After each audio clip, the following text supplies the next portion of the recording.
Hello, everyone. Once again, this is your friendly neighborhood Paul Alejandro. and we are part of StatX Media. Specifically, we are part of the X Button. What has been going on with you, Alejandro? Man, yeah, it's been a week, right? It's been quite a week. It has been a very eventful week. We kind of started this right at the perfect time, I'd say. I would say so. Remember when last week we were like, man, we started the show and it's kind of quiet. I think I said the word, this feels like the throat clearing phase of the year before things start kicking into gear. And then we're like, hopefully very interesting things happen. And they You've got some did. vivid and visceral memories, Alejandro. You did, in fact, say that, and I'd forgotten it until you said it. Hmm. But I 100% agree. It was like that. All right, let's get it, like cracking the bones, getting the stretching going. Hmm. And now, of course, all sorts of nonsense are coming on.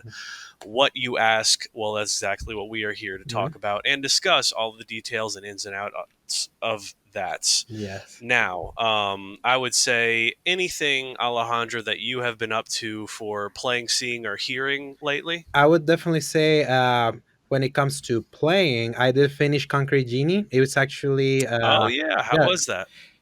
more emotional of a game than I was expecting it to be because it No kidding. actually deals the main theme about that game is bullying and a game Ooh, overcoming and the main character, which is Zack, like we mentioned last week. right.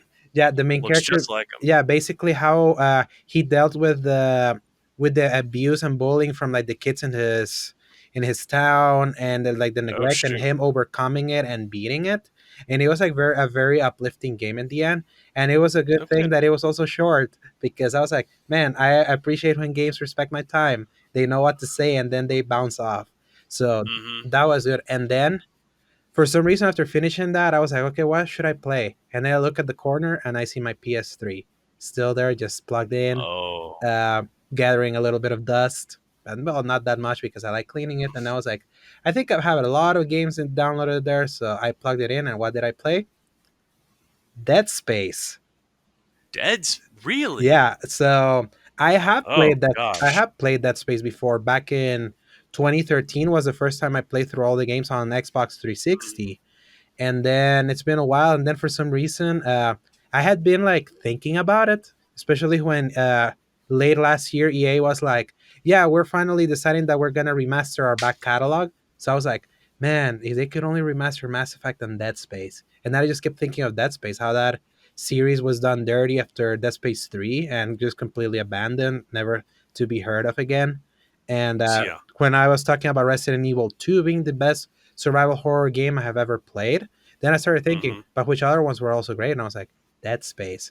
So yeah, I played through the entire game again on PS3, actually for the first time on that console, got the trophies, and I did the playthrough of beating it just using the plasma cutter. And that Oh thing my was awesome gosh. doing it that way. Yeah. And I got the trophy for it, and then immediately started Dead Space 2. And there's just something that really hit me when playing Dead Space 2. You know what the game it reminded me of? What? God of War 2018. No. Yeah, Oh, you know what? I can see that. over the Actually, shoulder now that you said that. perspective, Mm-hmm. one shot camera throughout, and all that. So I was like, they made a big deal about the one shot camera in God of War, but then I was as I was playing through Dead Space 2, I was like, Dead Space 2 did the same thing, and they didn't make a big deal Mm-hmm. about it. So very interesting. So yeah, that's what I've been playing and seen. I mentioned how I was waiting for the final two chapters of the Crisis on Infinite Earths crossover. So I got to see Yes. both of them on Tuesday, geeked the heck out of it. I I uh, I sort of teased about it in our chat when I told Zach that he was not gonna believe when he saw what I saw. So Oh, that's right. You did say that. yeah. Man, because I wanted to ask your opinion on that actually, Hmm. because I saw just a single screenshot from one of the last episodes. I'm Hmm. not going to spoil what it is, but Hmm. it did make me very curious Yeah. as to how It's that's going to play so into real the rest quick. of the Did you series. see? Was it the picture that I posted on Facebook that I said I believe, this was everything? Yeah. yes. Uh, Yeah, that's the one that I saw. Yeah, let's just say it's something I never expected them to do, and I was like, No, I not at all. cannot believe that they did it and that it didn't leak. That's the most impressive Right? thing. You would have known that happening, considering how big. just that single thing is happening. Uh-huh. So yeah, it was really good. And I as today actually the whole thing will come out in digital form for anyone interested in watching it. And I Oh. can totally say that if you haven't never seen those shows, I would still recommend watching that thing. I think it stands alone as well as it can possibly can, just here and there, Mm-hmm. kind of just here and there, just some continuity things that if you haven't seen the shows, it may not resonate you as much as it did for me. But I thought it Yeah. was still a really great crossover, and considering how DC is with the movies, um, oh, I think when I said considering, my phone heard Siri. Do you hear that? Oh. That's Yeah, fantastic. I didn't actually hear her, all right. but When I said, I was like, "Oh, my phone. Oh, this is cool." And considering where DC has been with the movies and the TV shows doing that, to me, it's like, man, what interesting times. And listening, same show, same podcast that I mentioned last mhm. week. So I'm not gonna reiterate on that. So, Yep. Paul, what about you? Um, I have been playing a lot of Dragon Ball Fighters. Mm-hmm. So I know PJ was saying you weren't as versed on any Dragon Ball stuff, but Um, um, just more like I've only seen a little bit of Dragon Ball Z, and the only I thing that I gotcha. remember seeing of Dragon Ball Z was Goku dying, and and Gohan having like a rat tail, and Goku running in heaven in like an endless Yeah. Okay. hallway. So that's as vivid a memory of Dragon Ball as I ever had, and then I have no recollections of that. Keep going. Okay. Yeah. Absolutely. So that is very early in the series for sure, before even all the amazing things happen, I would say. But for Fighter Z, or I used to call it Fighter Z, but a lot Mm-hmm. of people just call it Fighters. Mm-hmm. I way it looked, because what they would do is it was and shoot, Arc Systems, I believe, is the people that make it. They're the people that make Guilty Gear, Mm-hmm. Yeah. and they do an amazing. Oh yeah, and Mm-hmm. Blaze And Blue. Blast You're right. Blue. And And they do an amazing job mm-hmm. with creating a 2D fighter that is technically 3D but looks 2D, if that makes any Mm-hmm. sense whatsoever. So basically, what they do is, yeah, Yes, yeah, the I've videos seen where they videos. say it's basically still a 3D model, but they've colored individually the pieces to make it look like it's a piece just straight out of the anime, and they do such a good service to moments from the manga, from the anime itself, even down to the camera angles. I Mm-hmm. know the most recent characters that have come out is the Dragon Ball Super version of Broly from the new movie and Gogeta, and their ultra Mm-hmm. moves are one for one recreations with high fidelity, awesome look to it, frame rate, everything of the moves that they would use in their movies. And it's just such an amazing experience to Mm-hmm. look at. And I'm a terrible person at fighting games personally. I Yep, love same here. Smash Brothers, which is a very different kind of fighting game, and then I dabble a little bit in Tekken just because of how quick it is. But for most things like the Street Fighters, the Blaze Blue, the Guilty Gear, I'm terrible at it. Mortal Kombat, oh, especially Mortal Mortal Kombat. Kombat and Injustice. I wanted to try Injustice so much.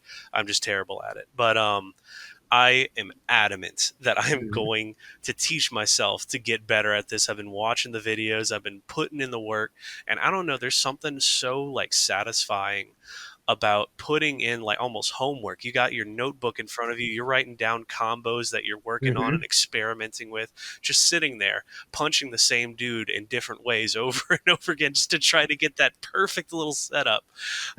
And like, as somebody that doesn't play it very much, I can really have a lot more respect for people that are good at fighting games, or like they either Mhm. have their brain wired better for understanding that, or they put in the work for it, because there's so much going into your head and that you have to process all at once in order to make this happen whenever you're Mhm. fighting somebody.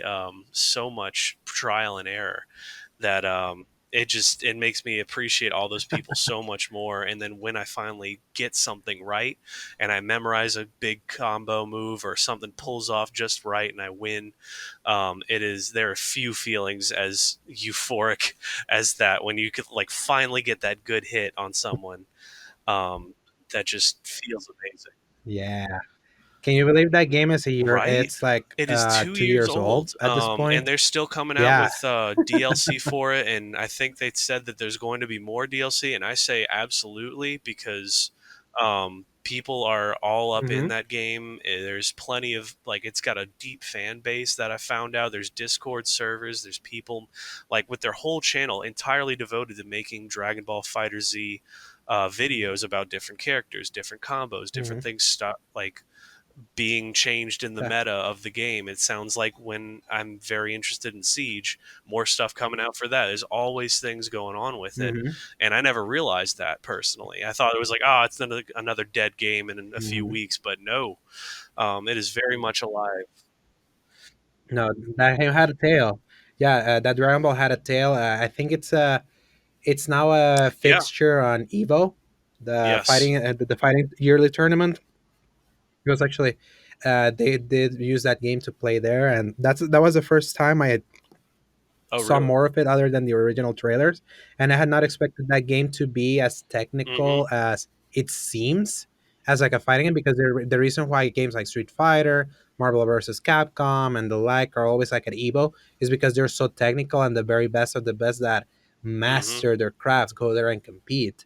So yeah, it's actually because of the big holiday sale that just happened. I took a It bite and was bought really it because cheap. it was Yeah. like $15. I was like, yeah. And to me, like fighting Oh, games are definitely. worth $20 at the max for me, at least because of how I played them with the one and done and story, and that's why Mortal Kombat 11 was one of my favorite games of last year because the story mode was so good, and that's Hmm. exactly what I needed to play about that game. But in the next sale, I'm gonna buy it because you actually made me even more interested, considering how that I'm you're not a not. fighting guy, And it actually it ended does up help like you a lot yeah, ended just up for being more of it. newcomers because they're what they call auto combos, where if you mash one button, it will do some Mhm. things for you and it'll make it look gorgeous. It just does less damage as if you did things manually where you do more damage. So like that's where you can Mhm. still play it and you can enjoy it with these auto combos and just slowly get into it and enjoy how beautiful it looks. And then you've got the people if you want to put in that extra effort, you could do these things manually by changing things up. You can work with it. You can just you can look up the frame data on the characters when you're in the practice mode. There's trophies entirely for doing combos in the practice mode only. It's like that's so that's like just a whole nother level on top of it. But like where I was and where you are currently would be just enjoying hitting certain buttons to Mhm. get the cool animations, the flashy stuff. Exactly. Yeah, I like finding the Yeah, combo I'm good at and just spam it to death. sometimes that's That's all you me really with need just fighting to have games. some fun. All right. All right, Paul. I'll keep these Then what have you short. been watching I or haven't hearing? really been watching too much, really at all, honestly. Actually, outside of just YouTube Hmm. people, watching a lot of Corridor Digital with their visual effects videos. Hmm. Um, that reminds me, when you mentioned Dead Space, to anybody listening, there's an amazing video somewhere on Hmm. YouTube talking about the sound design for Dead Space and the work that went into it. Look that It's up. so good. Yes. Man, that sound design is There so is a freaking good. spot in Dead Space 2 that is, you enter it, it's like an engine room. It sounds horrifying. It is extremely loud the entire Hmm. time you're inside, and you have to fight enemies without being able to hear them really. And I found out the guy that got that. Hmm. Only all he had to do to make that noise was he went to a subway and it is only the sound of a subway coming in.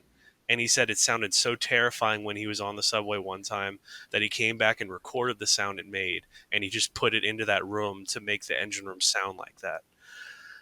Hmm. And it's just the kind of work you do No, like with that. literally. Yeah, exactly. And Dead Space wouldn't be as scary as it is if Oh, the it's sound design fantastic. wasn't so freaking masterful. It's like because I remember I Hmm. was like playing it without sound on Sunday morning because I was listening to a podcast and I just wanted to listen. And then I just realized how much the vibe changes in that game, like how much the scare isn't much the visuals, but more Oh, like the yes. mix of visual and sound. So yeah, for anyone that even till this day still hasn't played Dead Space, those games are like The original Holy came out in moly! 2008, so 12 years, and And the they look second one great came out in for their 2011. age. If you have an Xbox, and they still look great, yeah. If you have a modern console, especially if you have the Xbox One, they're available on Oh, backwards sick. compatibility. So I would totally recommend if you guys can try it out there, because that's like the only modern way to play them. Because EA decided very late in the game that they were not going to do remasters when those And they games could have destroyed the found new company life that on new actually made consoles. them But too. hey, exactly, the one that was making a Visceral. Star Wars game, and Um, shut up. Yeah, yeah. Visceral, Also, Visceral Games, we R.I.P. will not talk I about Dead wish you Space guys were 3. still And there. on to the next. All right, and I haven't. Dead Space 3, a game that I only played the intro, and I haven't never have the Hmm. motivation to play it in its entirety. But maybe I will, just for completion's sake, No because I kidding. haven't installed it on my console also. So more updates on Yes. that. So Paul, I think it is All time right. I for got you my to hand press over it. X Let's do for it. some news. Yeah, it's press X for some news.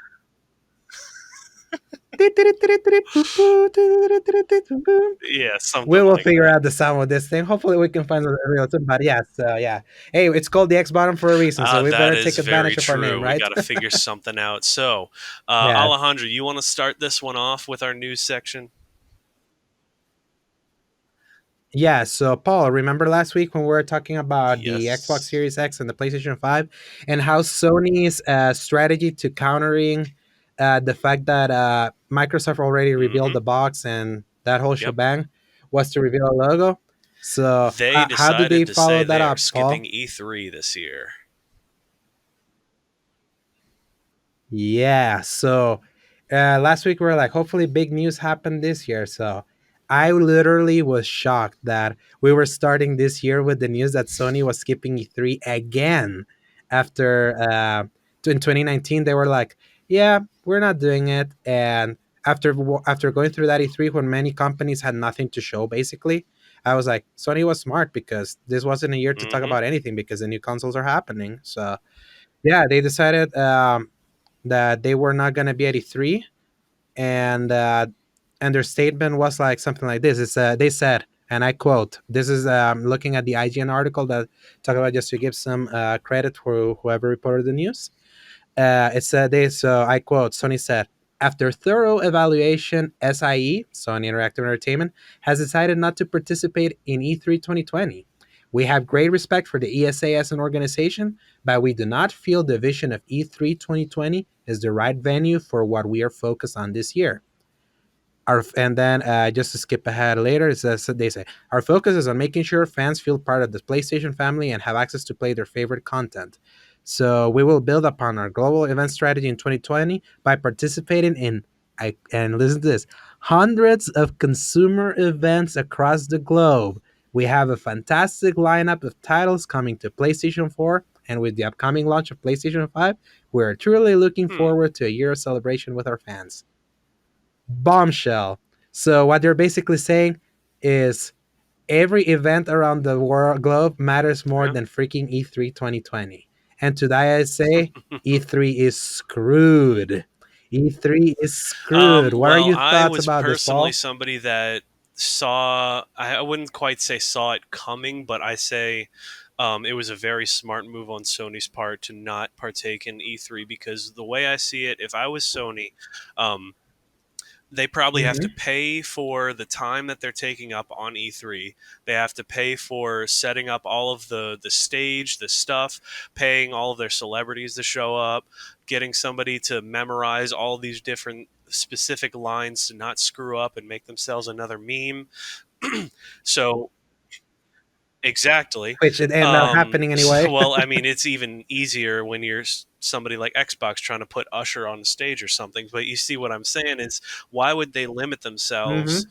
to doing Yeah. whatever E3 is, being subject to whatever's going on at E3, not having any control over the schedule, not having any Hmm. control over the building, whatever they're doing, only to put up some stuff in front of dropping people that are going to show up at these things because these tickets to E3 are not cheap. And why would any of the people go No. visit, and therefore, why would Sony waste their time and money creating this giant trade show that's Mhm. just a ton of overhead when they could put all of the money into whatever they actually want to do? In this case, either their state of play or these community visits that they're doing across Mhm. all the hundreds of different locations, as you said, Alejandro. So that's what I was thinking. Like, yeah, Mhm. this makes perfect sense. Like, they got a taste of that in Yeah. 2019 when they didn't need it.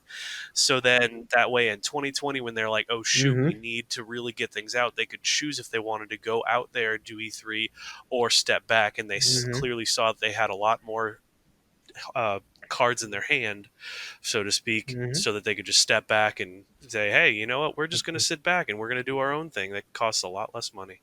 Mhm. Exactly. So, my thing with E3 is that E3 is Mm, literally a relic from a different era, and the thing with E3 is that when it was useful was when we were in the yes. magazine era. Whenever the only way for us to receive any news was only through the magazine that would come up 2 months later, when we would see reporters say what they saw at press conferences that were just for them Hmm. and not for public consumption. They would give their thoughts about the games that they were shown there because, again, this was originally an industry only event. It's just recently that it has Mm, become more of a consumer show for like fans to actually attend and going, kind of yeah. like what something like PAX is, or like Planet Con or something like that, where it's an actual fan show and they where the fans can go and play stuff. And the thing is that what started chewing away at E3's relevancy was the Hmm. fact that we live in the age of the live stream. Ever since the internet became the internet and we can finally watch live streams of shows, it's like you don't need that middleman. Like companies can actually talk straight to you. So to me, like last year when I saw that it was the first year ever that Sony was never at E3, which by the way, Hmm. they used to have huge booths at E3. If you were to look at the pictures, like Sony would like fill up that space. And then people were making the joke that with Sony not being there, the people that took their place, like these random companies, was like so small that you were only missing the tumbleweed to really represent how small and Hmm. emptier it felt without Sony being there. And the fact is that not being at E3 didn't hurt Sony at all Oh, last yeah. year, which is crazy. It didn't hurt them at all. And I think that was like the proof in the pudding they needed, that they didn't need E3 at all. Here's what's hilarious though.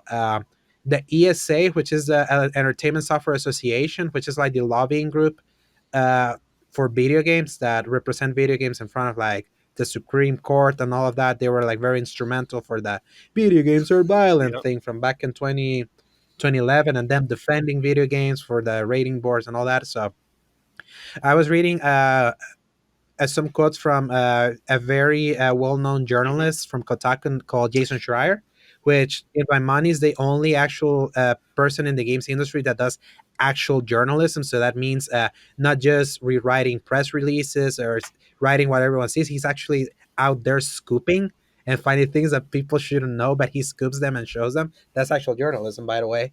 Um and he was saying something that apparently Sony has had some Hmm. like tensions with the ESA for a while. So that's also it has a little to do with them not being at the show. So I really do wonder because that's the thing. Like Sony doesn't need Oh, yeah. E3, E3 needs Sony.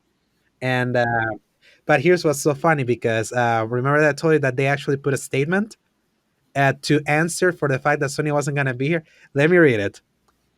This is the statement by the ESA that Hmm. Sony about Sony not being there at E3. Here's how they counter it.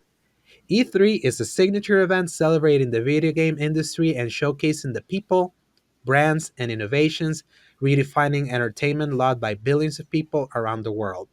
E3 2020 will be an exciting, high energy show featuring new experiences, partners, exhibitors, spaces, activations, and programming that will entertain new and veteran attendees alike.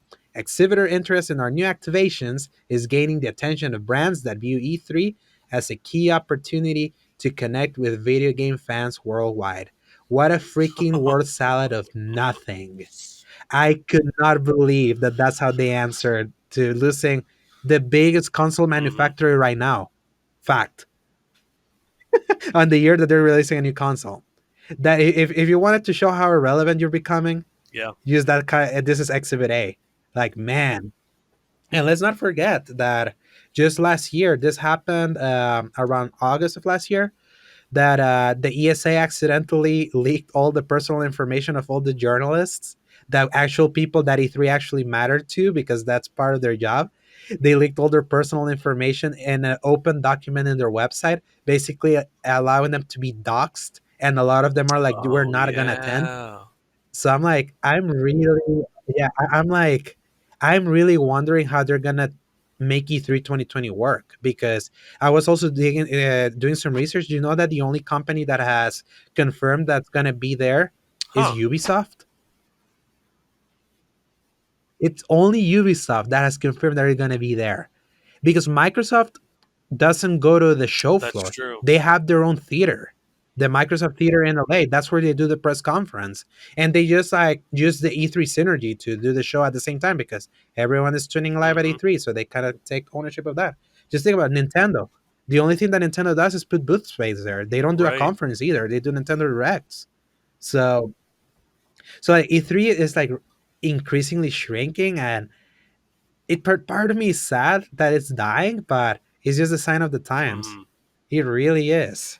And it was so fun. And then at the very least, they know that they can bank on the excitement of Xbox being around the corner, because Phil Spencer, vice president of Xbox, he tweeted at the news after Sony said that they're not going to be there. They were like, "Our team is hard at work on E3. We look forward to sharing with all Yeah. who love to play what's ahead for us.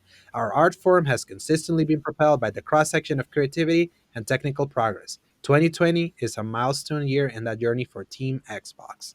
Hashtag Xbox E3, hashtag E3 2020." So, yeah, so Microsoft still want to do big stuff around E3, even if they're not necessarily at E3, which is like having your cake and having your Yep. cake and eat it too, I think is the phrase. Yeah, yeah, yeah. So yeah, I think the thing I'm gonna miss more, Paul, is the fact that whether we like E3 or not, or what has become, at the very least, if to me it felt like the Super Bowl of gaming, seeing the conferences, who was gonna win with the best announcement and all that. So I think we're kind of losing that, unless Sony does the thing that they try to gain the E3 synergy and they do a state of play around the same time. I mean, but then I feel they just want to do their own thing. Sony wants to kind of be the big headline, so they sure were the big headline with this one. Very So true. moving on, yeah. So Paul, so the big week didn't stop there. Sadly, Other big things yes. happened. So yeah, Yeah. and this one's a little sad actually. Well, So yeah, you take this unfortunately, one. to all of my listeners, of course, it's not just one, but several of pretty much everybody's most anticipated games of 2020 have been delayed at least, at the least, 1 month, and at the worst, most of the year. So why don't we go through a couple of Yeah. those? First one starting off as Final Fantasy VII Remake, of course. Early news indicated that they were going from, let me see if I can actually find it now. March Final Fantasy was March 3rd. Correct. It was moved to So April let me go 10th. ahead right here. Okay, I have the statement for that. It's just saying like, oh, we know that you are many of you are looking forward to the Final Fantasy VII remake, patiently waiting, blah blah blah. We are like, they say the usual things. We want to make sure this is in line with our vision, the quality our fans have been waiting for, deserve. We've been Mm-hmm. decided to move the release date to April 10th, of Mm-hmm. course, and they're saying that they want to polish the game. They wanted to add more to it, not necessarily content, just to flesh it out with little details, probably bugs that are causing a lot of issues. And we want to apologize to Mm-hmm. everyone on the behalf of the whole team. We'll just be waiting for a little bit longer. Thank you for your Mm-hmm. patience. Well, I will say at least it's only about a month. That means that they are genuinely like, okay, it's Mm-hmm. done pretty much. We just need to put a couple things back together. So I can understand that, at least at some point, that it's mostly done. Mhm. Mm-hmm. What I find interesting about that delay is that because I was actually listening to one of the shows that I listen, the Kind of Funny Games Daily. One of the guys there, his name is Imran Khan, Uh which huh. is a former Game Informer journalist. He was one of the news writer. He made note how March is the end of the fiscal year for Square Enix, and so that the Square Enix Mm, fiscal year ends on March 31st, and they actually pushed it out of March. So what that means is that the game is actually uh right now in huh. the polish phase. It's on fire. So it's basically like that thing is like right now must be a really buggy thing that they're willing to take an even extra Mm, week to get it up to shape I see what you and mean. miss their fiscal targets. So yeah, because like you could say like if they needed an extra polish, they could have pushed it for like the very end of March. But it shows that Square Enix really wants to get this remake right, Right. even though it's just part one. All things considered, that's supposedly supposed to be a very fully featured game. That's only literally the first half of what Final Fantasy VII used to Yeah. be back in PS1, but that's a conversation for later in the show. And and they were willing to take that financial hit for to get the thing right. And yes, delays suck, but there's that old and Yep. very classic Shigeru Miyamoto quote that the late game is A rush eventually game good, but a is. bad game is Yep. bad forever. That's A it. rush game is bad forever. So so yeah, so let's take this the slight disappointment of not being able to play Final Fantasy right on March, but hey, at least I hope it will be a better product then. But what's ironic is that it No, it wasn't the was only delay from not. Square Enix. The other There's one this was other game that also Marvel got delayed, Avengers. and this one was and Yes. this one was a I don't even significant know if delay, we have an actually. official date for. Yeah. Oh, wait. You know So what? We do have it. I have it right here. yeah, yeah, we do have it. It was originally Hmm. May 15th, 2020, as revealed in last year's E3, and now it's coming on Yep. September 4th, 2020, which is like almost 2 years to the anniversary of when Holy Spider smokes. Man on PS4 came out. That's So two I years found that ago? really interesting.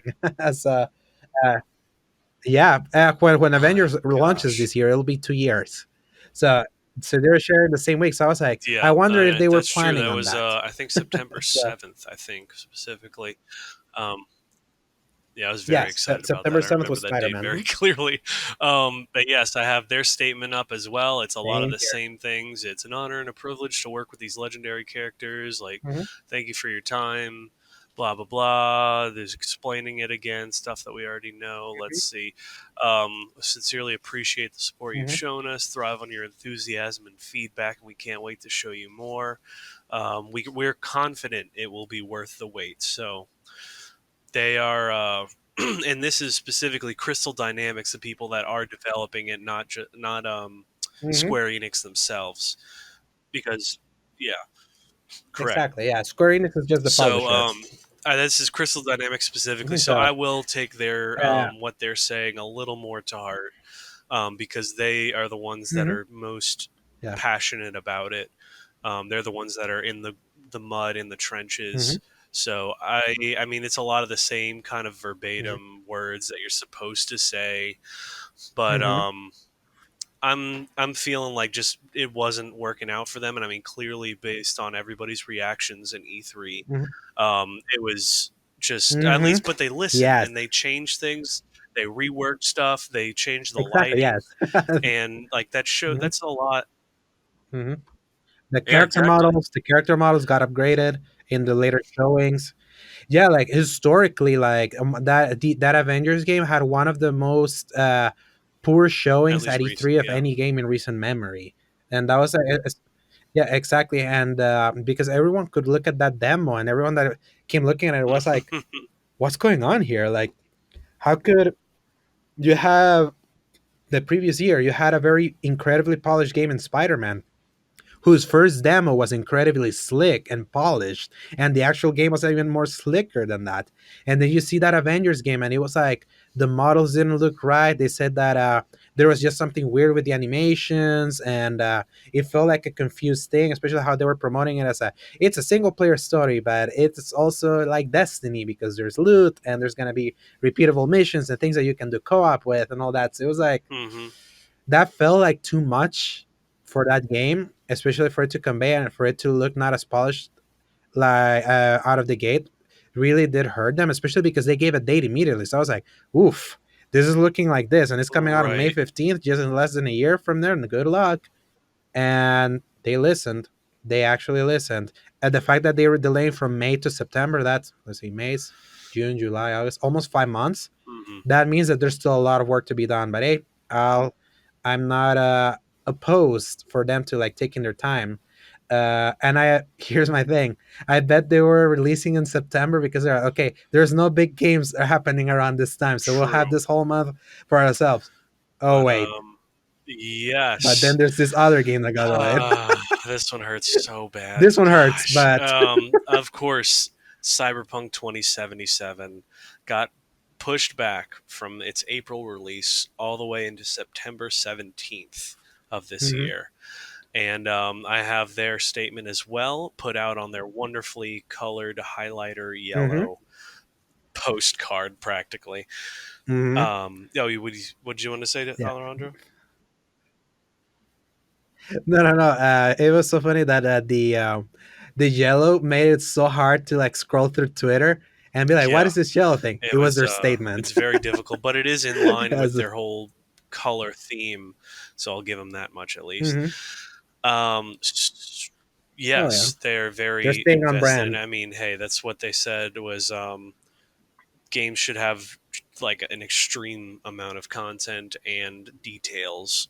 They're like one and the same to Hmm. CD Projekt Red. So, Hmm. uh, on the statement itself, I feel like they've earned me to at least read this thing out in its entirety. It's not very Hmm. long. It's just Go for it. we have important news regarding Cyberpunk Hmm. 2077's release date we'd like to share with you today. Cyberpunk 2077 won't make the April release window, and we're moving the launch date to September 17th, 2020. We are currently at a stage where the game is complete and playable, but there's still work to be done. Night City is massive, Hmm. full of stories, content, and places to visit, but due to the sheer scale and complexity of it all, we need more time to finish playtesting, fixing, and polishing. We want Cyberpunk 2077 to be our crowning achievement for this generation, and postponing launch will give us the precious months we need to make the game perfect. Expect more regular updates on progress as we get closer to the new release date. We are currently looking forward to seeing you in Night City. Thank you for your ongoing support. And yes, I really like that statement. I really like that how it's worded. Like, I will it agree feels because very they personable. this honestly And feels like written by the same guy, whoever that was, that wrote the little thank you note on the inside cover of Witcher 3 whenever somebody bought it. I don't know if you got to see that or hmm. which kind of version of the game you bought, but there was inside every single copy of Witcher 3 was well, not Hmm. personally, but there was an address to the consumer, like just a personal thank you note from the people that made it, and it was like, hey, listen, thank you for buying this. This is really, we thank you. This is why we do it.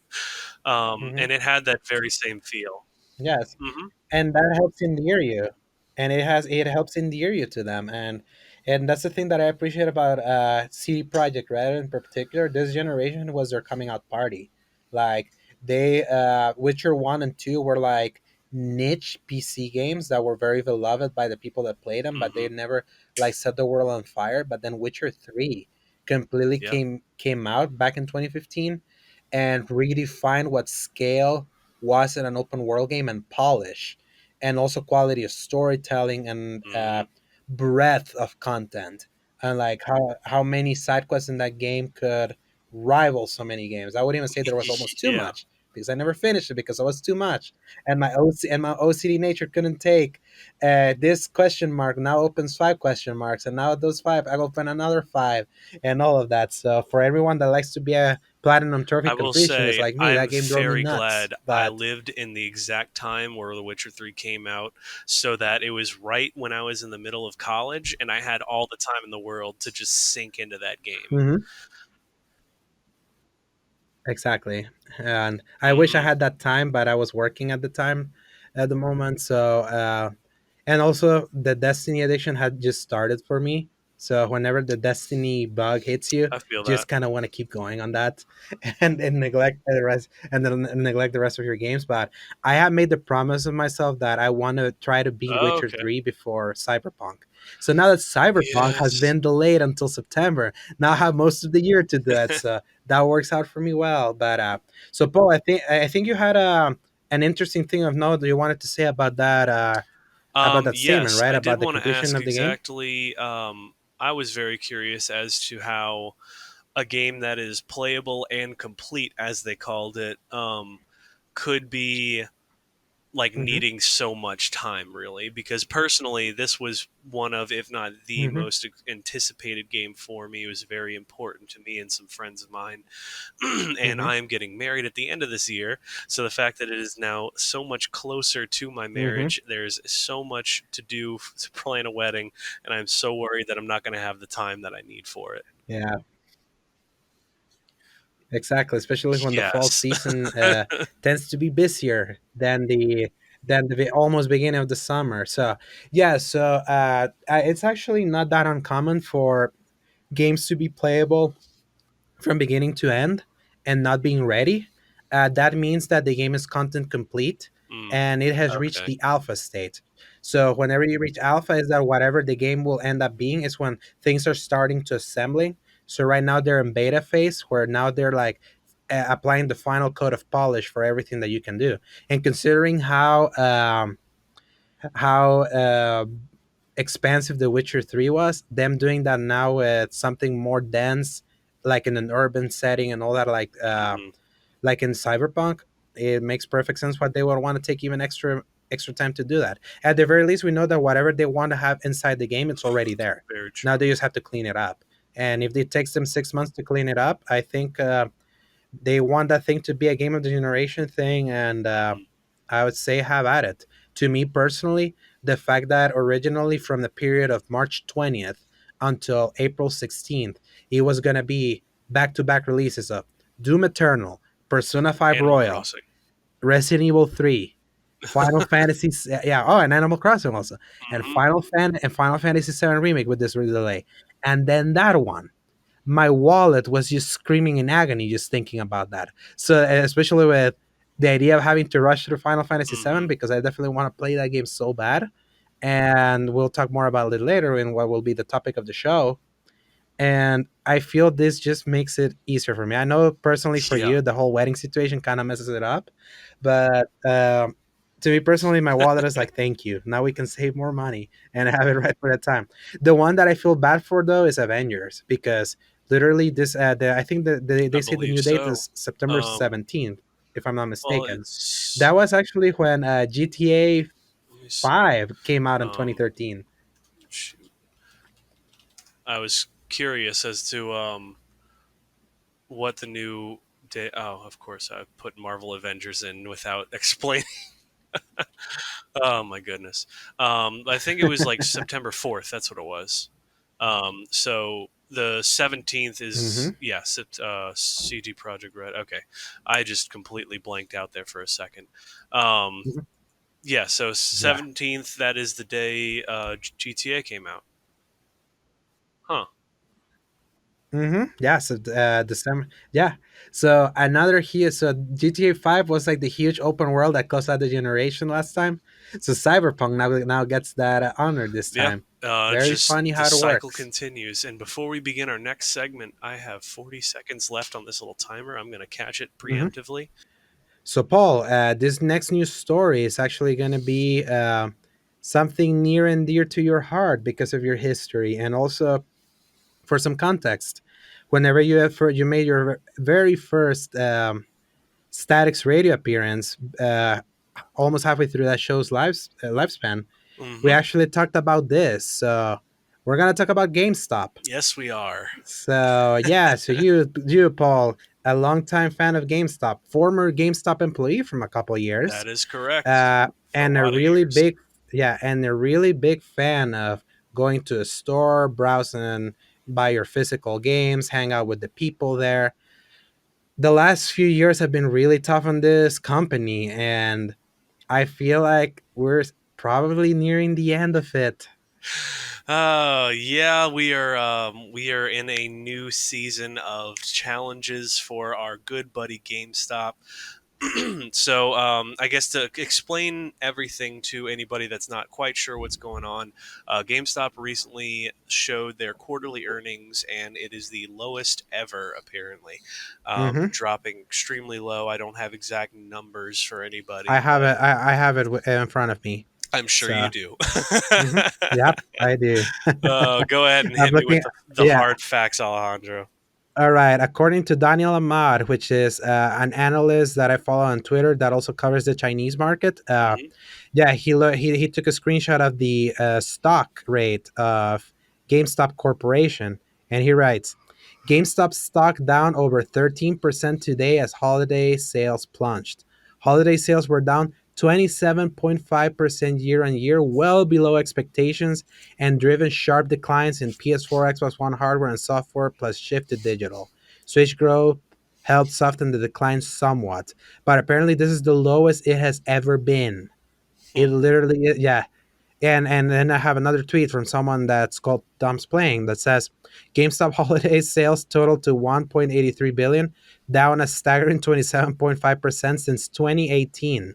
This time last year, holiday sales increased 1.5% versus 2017. They say that GameStop decided to blame this on indicative of overall industry trends and accelerated decline in new hardware and software sales. Results well below expectations for the company. Then this other tweet from also Daniel Ahmad. So in response of them saying that it was a industry wide terms. In terms of hardware sales, sure, makes sense. We're nearing the end of the console generation. Most people have these consoles you would think of, and knowing that the new consoles are coming, usually people then stop buying them because they're like, okay, I'll just wait for the new one. But it says, in terms of software sales, not at all. Sony and Nintendo have reported full game sales are up in 2019 versus 2018. DLC add on content spending is up year on year. Subscription and services spending is up year on year. So they and it makes it clear here. GameStop is losing market share. Hmm. So Paul, how much longer you see GameStop has alive? Well, that is a fun question to answer because what they've got at least maybe a couple more years if they don't do really much else. I mean, I'm not fully sure how much money they have left. I'm told they're Mm-hmm. extremely in debt.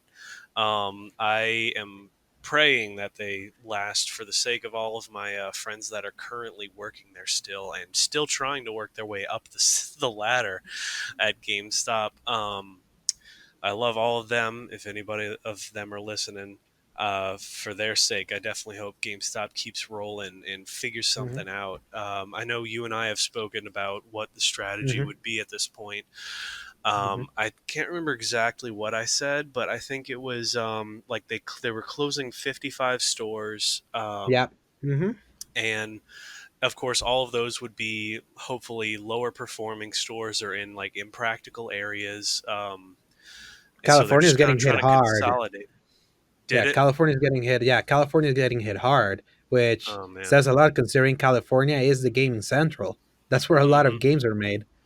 True, but GameStop, if I'm remembering right, their headquarters are in Texas, so Mm-hmm. of all places.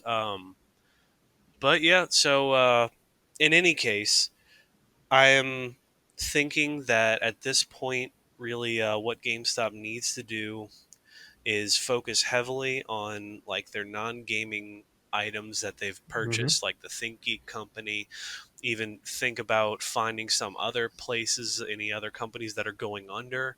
Mm-hmm. Think about how they're going to rebrand themselves, really push online sales and online marketing. Um, Mm-hmm.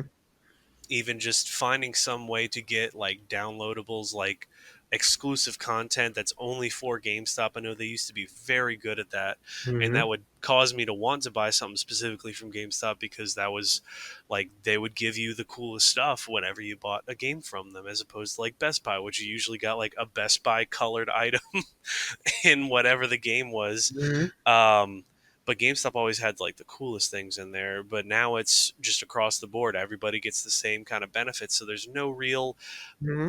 actual benefit to buying something from GameStop. And of course, now with the advent of downloading, you don't need to even go into a store, which I feel is such a poorly lost art, because there is something so amazing and magical about being able to go into a store, even for the events that they have, much less the actual store itself, because Mhm. GameStop has always been a almost like a citadel for people to come in to play like gaming tournaments.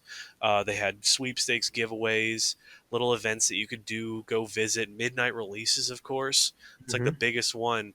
It was such a glorious time to be able to go in there and hang out for a few hours. You usually had to go in at like 9 p.m.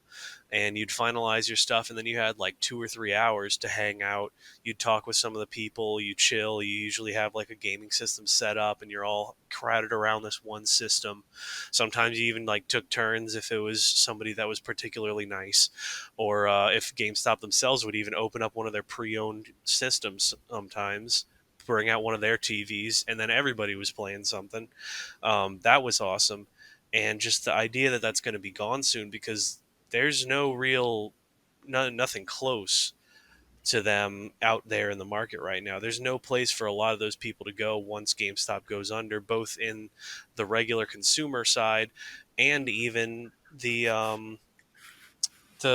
employees. Like a lot of those people have very specific skill sets at this point. I mean, you could argue maybe management or some other kind of retail, but a lot of their stuff, a lot of those skills and abilities that they've been working to master at this point are going to be completely useless Mhm. in a lot of cases, because you're suggested that you learn as much as possible about the games themselves, about the game systems, and besides maybe like some large chain like Best Buy or any other of the smaller locations around the country that are local and sell their own game systems, you really don't have a lot or anything else to that level that you could even come Mhm. close to asking for employment for and having the same kind of skills transfer.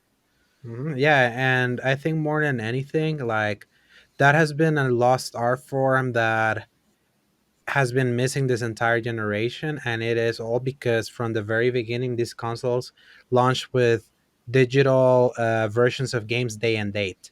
Which back Hmm. in the day, it was the physical version would come out first, and then you'd be lucky if you could find the digital version on the uh, on the store. And my thing with that is that I have a different perspective with that. That I never had a GameStop myself because I lived outside the country for so long. True. So we would always get games late. Games would always be more expensive here. Games would be yeah. Sometimes they wouldn't even come out at all. So it was always a crapshoot of going to a store and seeing if they actually had it, Hmm. and they were only bringing it if there was any demand for it. And I'm like, man, that's kind of bull crap. So, growing up at a place where the games were always very expensive, the moment digital stores happened and I saw that games were $20 cheaper for me, relatively speaking, it was game over.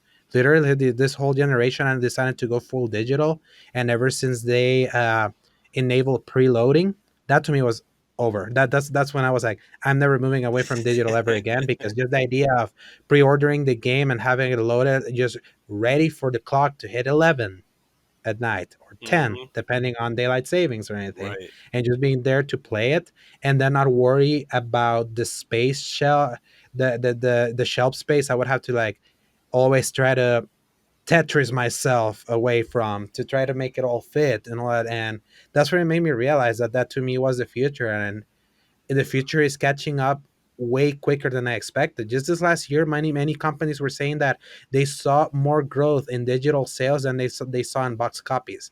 When they said that back in like October of last year, that's Hmm. when I knew it was over. That's when I was like, "Oof, we Yeah. crossed the threshold," because digital sales were always growing, but physical sales were always important. It's like, oh Mhm. yeah, they're still making money on that, but just as soon as you start seeing digital sales flipping and now becoming where they start earning more, like Borderlands 3, for example, sold more digitally than it did at a box. No kidding. That's unbelievable. That's unbelievable. Hmm. So that's when I that that to me. signal the beginning of the end. Now the true beginning of the end for something like GameStop that requires so much about the sale and the upsale of the used game and Hmm. all of that, and trying to keep that market. But yeah, I don't. I really don't.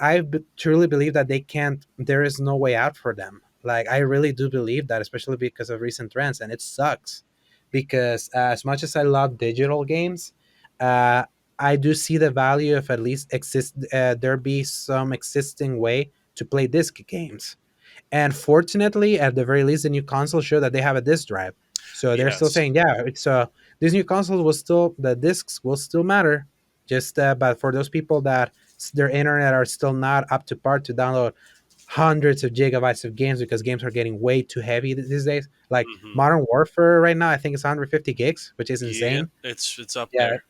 yeah, it's insane. Yeah, Red Dead was the first one that was like so big, and apparently Final Fantasy VII Remake and Last of Us Part Two are gonna ship with two Blu-ray discs because they're the data of like the quality and graphics and files and all that are like so heavy that they apparently can't be compressed. Which I'm like, I don't 100% believe that they can't be compressed. I feel they're just getting lazier at compressing. So, but yeah, I'm very curious to see how this garbage truck of on fire that is GameStop right now keeps going down that hill, and how soon before it gets consumed or just hits a wall because it's not looking good. And I feel sad for all of those that are still clinging to the hope that is happening. But I send you the list of all the closings that happened in January. Yep. This literally just to give you to the thing that reminds me, like I mentioned earlier, that I watched Crisis on Infinite Earths Hmm. crossover. The whole thing of that thing is all these different universes are being consumed by an antimatter wave, and I feel like GameStops are being consumed by antimatter wave, and it's like slowly there's like slowly being consumed and destroyed with only Yep. the last few left. And we talked about how if the one in New Orleans, the one that your Yes. buddies work at, that you said Um. is always one of the big earners. Yeah. If that So. one closes, it's over. That's when you know that Oh yes, definitely. the And death is completed. for anybody that doesn't know, the GameStop that I specifically used to work at was the Lakeside Mall location in Metairie, Louisiana, which is just a few miles west of New Orleans. For anybody not in the area, um, it's super centrally located. It's just south of a bridge that goes straight across our lake, which is 24 miles long, into the Mandeville, Covington area, and all that. So it's just a super central area. A lot of people coming down, passing straight by that mall. A lot of people coming in on cruises. Buses from other countries will stop in at this mall. There's like ridiculous ability to find zero parking during the Christmas times, and that GameStop is like consistently in the top five, top 10 at the lowest. I mean, and so Alejandro and I were joking that if that one ever closed, God forbid, that would be just very much the end of it all, because Yeah, that would because be they're the big earner. yes, They're one of the big earners that they're still living in the bubble where they're pretending everything is awesome and everything is fine when everything around them is just burning. They're literally the puppy meme in the firehouse. this They're is literally fine. yeah, they're the this is fine people. And I would literally just as an advice to them, I would even tell them like start aligning yourself something with something else just in case because it's not looking good. It Hmm. really isn't.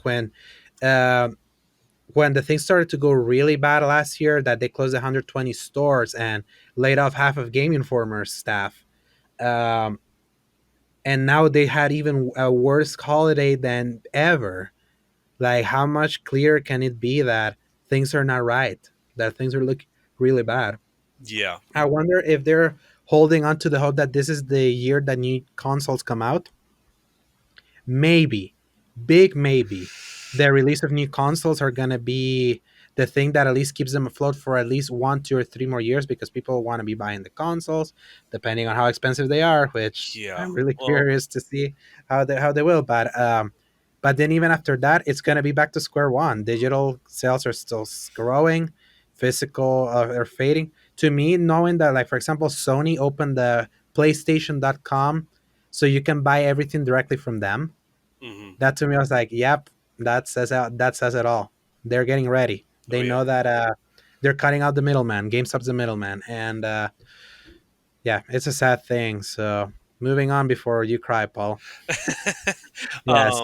Yeah. So uh, I have it on good authority that you like playing Smash Brothers a That, lot. yeah, that would be my authority since I just mentioned it earlier. Hmm. So that is Yes, very good exactly. authority.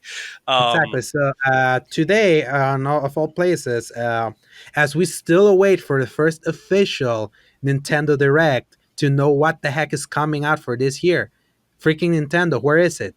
When are you announcing the new games coming out? What do you have for this story? Because around this time is when we got the Nintendo Direct for Mario Maker 2 and all those big games dang, you're last year. right. So that's why I'm like, huh, when is it? It's getting True that. a little late, and you want to get the ball rolling because this is the year with the new generation of consoles. Hmm. So, but as we wait for that, Sakurai, director of Smash, decided to have a 35-minute direct dedicated to Fighter 5, the last one of the announced fighter pack from 2018. Hmm. That I quote from last time, whenever they revealed Joker at the 2018 Game Awards, good old Reggie Fils-Aimé, who I miss a lot, former Nintendo president, Hmm. said that uh, them releasing Joker was a statement of how they wanted the characters of their character packs to be out of left field choices of things that you wouldn't expect that would blow your mind. First, it was Joker from Persona. Then it was the Dragon Quest character hero for the 10 people that love Dragon Quest, including PJ. Just kidding. Uh, then there was Banjo for those that had an actual childhood and played on N64. And then the Terry guy from King of Fighters, Yep. which And was Fatal that Fury. one was yeah, that one was a weird one for me, but it was like, okay, it still keeps on the theme of out of left field choices. And the Yeah. King of Fighters is a very old, very well respected fighting series that I think it has some modern games. Since I'm not a fighting guy, I wouldn't. They do actually. The last Kingdom Fighters I thought may have come out on like the 360. Mhm. But I could totally Yeah, be wrong on that, honestly. exactly. If we could just, we can check on that much later. Maybe we can issue a correction that one. But yeah, so there were still out of left field choices. So, and even earlier this week, because Capcom announced that they were gonna have some news around the same time that Nintendo was gonna do the direct, everyone was like, "Oh my god, is character number 5 gonna be Dante?" And I remember telling you, and you're like, "Don't toy with me." Yeah, I was Paul, I was very yeah, you, curious about what yeah. that could possibly be, and So Paul, instead what was how did they decide to spend slot number 5 of their out of left field character pack? we got Byleth from Fire Emblem Three Houses. Another effing Fire Emblem character. Another effing Fire Emblem character. I couldn't stop laughing when I saw that. I was like, you have got to be kidding me that you wasted Space 5 in another freaking Fire Emblem character. Okay, that to be fair, Fire Emblem Three Houses, I didn't play. Heard it was pretty good. It actually took the world on. It caught the world on fire last summer. A lot of people were playing it. PJ wrote the review. I think you were playing it also, And it won uh, strategy game of the year. or something like that. So yeah, I am not disputing the popularity of Fire Emblem, but when you look at the roster and you see how many freaking Fire Emblem characters are in that roster, and I'm like, why? Especially when you have other series with so many characters, you still Right. spending it on sword wielding characters. Especially another Fire Emblem character, which, by the way, Byleth looks like Marth at first glance, like Oh, as a definitely. side glance, So I was like, did they just get lazy? But I don't want to call them lazy. And also, I think maybe I want to believe, honest to God, they just couldn't get the license on time for something and they needed to put something out, and the fact that they announced that they're doing a pack 6, a second pack for 6 characters, Mm, I wonder if that was like, okay, we're actually gonna move some of the out of left field choices for this new pack. Let's play it safe for this one. Good thing they announced that thing, because I think that would have been the most anticlimactic way for them to like reveal something like that, especially because people were waiting for a right. new character If that was going to be it, on. then I Mhm. agree. Yeah. So I think they softened the blow knowing that there's another pack, but God, boy, oh boy, what if there's another Fire Emblem character in those 6 characters? Man, I actually kind of I can't wait to see that happen because I would like to see internet burn like it burned today. Huh. The Discord was something else. So, Paul, just real quick, just as we ending this new section, I wanted to throw this one out there, especially because I also wanted to have a quick conversation about this game. So, Yes. again, Jason Schreier, who I mentioned earlier in the show, that reported about the tensions between Sony and the ESA for the E3 thing. Hmm. He had sources to him confirm that in a very unprecedented move, especially because it's Sony of all companies doing this. Horizon Zero Dawn, their hit PS4 game from 2017, Game of the Year nominee, and the first RPG by Guerrilla Games. After they were the ones making shooters in Killzone that no one really cared about. I did, but no, they were never really that popular. Uh, it's coming to PC, and I wonder. So you know why this is a big deal, Paul? Hmm. Why is that? Sony historically, over the last, ever since PlayStation was a thing, you know the thing that they will always emphasize about their competitors? Um, what? Exclusives. If True. you wanted to play their exclusives, you had to buy a PlayStation. Hmm. Just like Nintendo, if you want to buy your Nintendo games, you have to buy the Nintendo consoles and on and that. And even as the market has been changing, and like for example, Microsoft made it a point to release all their exclusives also on PC at the same time, to the almost that at the cost of selling their own console. Sony always held strong and be like, yeah, if you want to play these games, you're playing it here. Yeah. True.